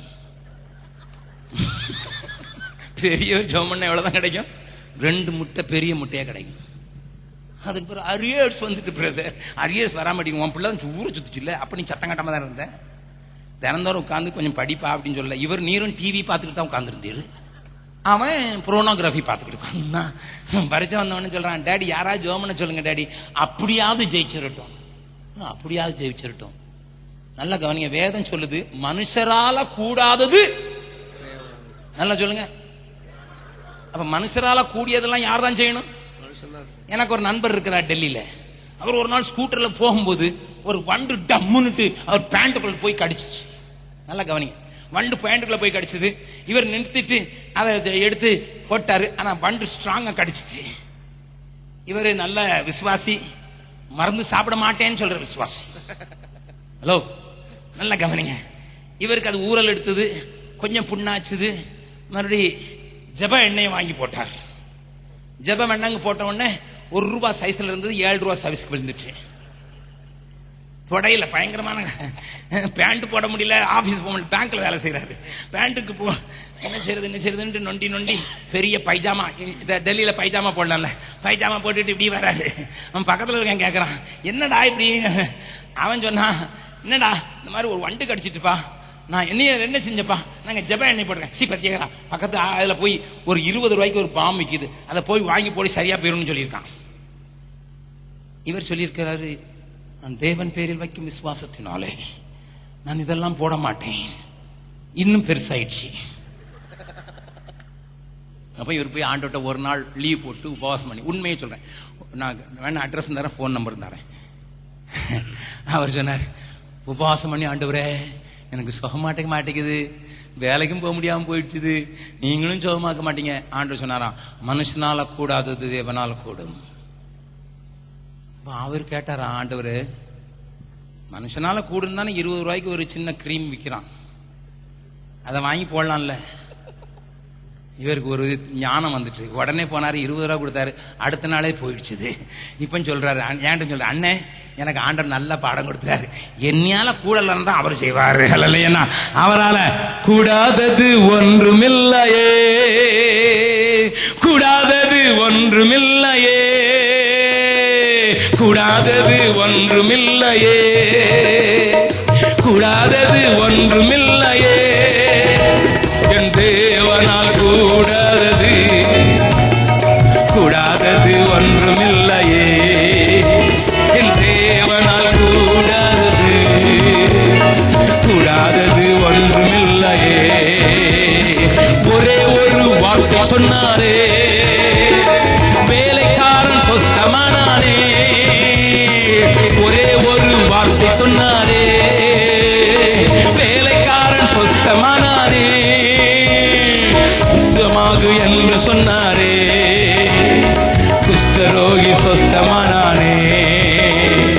சுத்தமாகு என்று சொன்னாரே, குஷ்டரோகி சொஸ்தமானானே. கரங்களை தட்டி, கூடாதது ஒன்றுமில்லையே, கூடாதது ஒன்றுமில்லையே, என் தேவனால் கூடாதது, கூடாதது ஒன்றுமில்லையே, தேவனால் கூடாதது, கூடாதது ஒன்றுமில்லையே.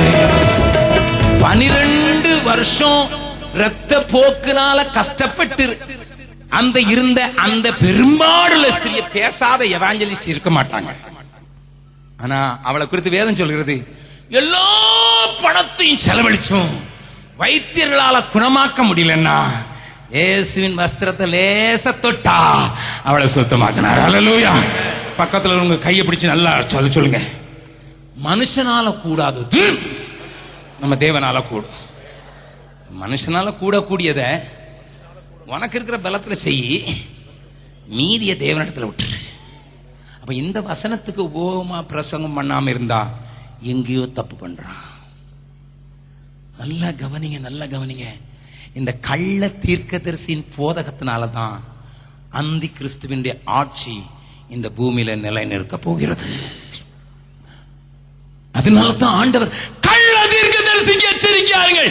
இன்னைக்கு அந்த கள்ள தீர்க்கதரிசி நமக்கு தெரியல, ஆனா அவன் ஆவி கிரியை செய்து அந்தி கிறிஸ்துவை நீங்க பார்க்க முடியல, ஆனா அந்தி கிறிஸ்துவின் ஆவி இந்த உலகத்துல செய்துன்னுட்டு 1 யோவான் 2வது அதிகாரத்துல யோவான் தெளிவா எழுதியிருக்கிறாரு. அருமையான தேவஜனமே, வரப்போகிற அந்தி கிறிஸ்துவின் ஆட்சியில் நீங்களும் நானும் பங்குள்ளவர்களாக மாறுவதற்கு இந்த கள்ள கிறிஸ்துக்கள், கள்ள போதகர்கள் தந்திரமானவைகளை நுழைய பண்ணி கொண்டிருக்கிறது. அறிவாயோ? நான் வருகிற வாரத்தில் மேட்டுப்பாளையத்தில் பேச போகிறேன். ஆண்டவர் அங்கே கொடுத்திருக்க செய்தி, அந்தி கிறிஸ்துவின் அடையாளம், அந்தி கிறிஸ்துவின் ஆவி, அந்தி கிறிஸ்துவின் ஆட்சி. அதனால இங்க நான் செய்தியை முடிக்க முடியல. அந்த கேசட் வரும்போது தொடர்ச்சியை கேளுங்க. ஆனா ஒண்ணு சொல்றேன், பக்கத்துல கையை பிடிச்சு 2 கையும் பிடிச்சு சொல்லுங்க, ஐயா அந்தி கிறிஸ்துவுக்கு துணை பெறாதீங்க ஐயா, அந்தி கிறிஸ்துவுக்கு துணை பெறாதீங்க ஐயா. கிறிஸ்துவை அறிந்திருக்கிற நீ, கிறிஸ்துவை அறிந்திருக்கிற நீ அந்தி கிறிஸ்துவுக்கு துணை பெற வேண்டாயா. அப்ப கிறிஸ்துவுக்கு துணை போடணும்னா ஒண்ணு செய்யணும். இடது பக்கம் பார்த்து சொல்லுங்க, கிறிஸ்துவுக்கு துணை போடனா அவருடைய ராஜ்யம் என்ன சொல்லுங்க, வருவதாக. உடைய நாமம் பரிசுத்தப்படுவதாக, உடைய ராஜ்யம் வருவதாக. எத்தனை பேர் சொல்ல போறீங்க அவருடைய ராஜ்யம் வருவதாக? எல்லாம் சத்தமா சொல்லுங்க பாக்க, உடைய ராஜ்யம் வருவதாக, உடைய ராஜ்யம் வருவதாக, உடைய ராஜ்யம் வருவதாக, உடைய ராஜ்யம் வருவதாக. நாங்க மெட்ராஸே சுத்திட்டு வருவோம், உங்க ராஜ்யம் வரட்டும். அப்படியா? இல்ல, இந்த தேசத்துல கிறிஸ்து அறிவிக்கப்பட வேண்டும். இந்த ராஜ்யத்தின் சுவிசேஷம் உலகமெங்கும் எல்லா ஜாதிகளுக்கும் பிரசங்கிக்கப்பட வேண்டும். அப்பொழுதுதான் இந்த சாத்தானுடைய ராஜ்யத்துக்கு முடிவுண்டு. நான் இப்ப யாரையும் கண்ண மூட சொல்ல போல, எல்லாரையும் தைரியமா, ஐயா இனிமே அந்தி கிறிஸ்துவின் ராஜ்யத்துக்கு உதவியே செய்ய மாட்டேன், கிறிஸ்துவின் ராஜ்யம் பரவுறதுக்கு உதவி செய்வேன், அதுக்கு என்ன ஒப்பு கொடுக்கணும்னு சொல்றவங்க மாத்திரம் எந்திரிச்சுங்க. யாரும் கண்ண மூட வேண்டாம். நம் இயேசுவுக்காய் துணிந்து நில்லுங்கள், சுவிசேஷத்துக்காய் அடுத்து நிறுதுங்கள், பாவப்பட்டியலை தீயில் கொளுத்துங்கள், அவன் கிரியைகளை. வாஞ்சை மிஷனரி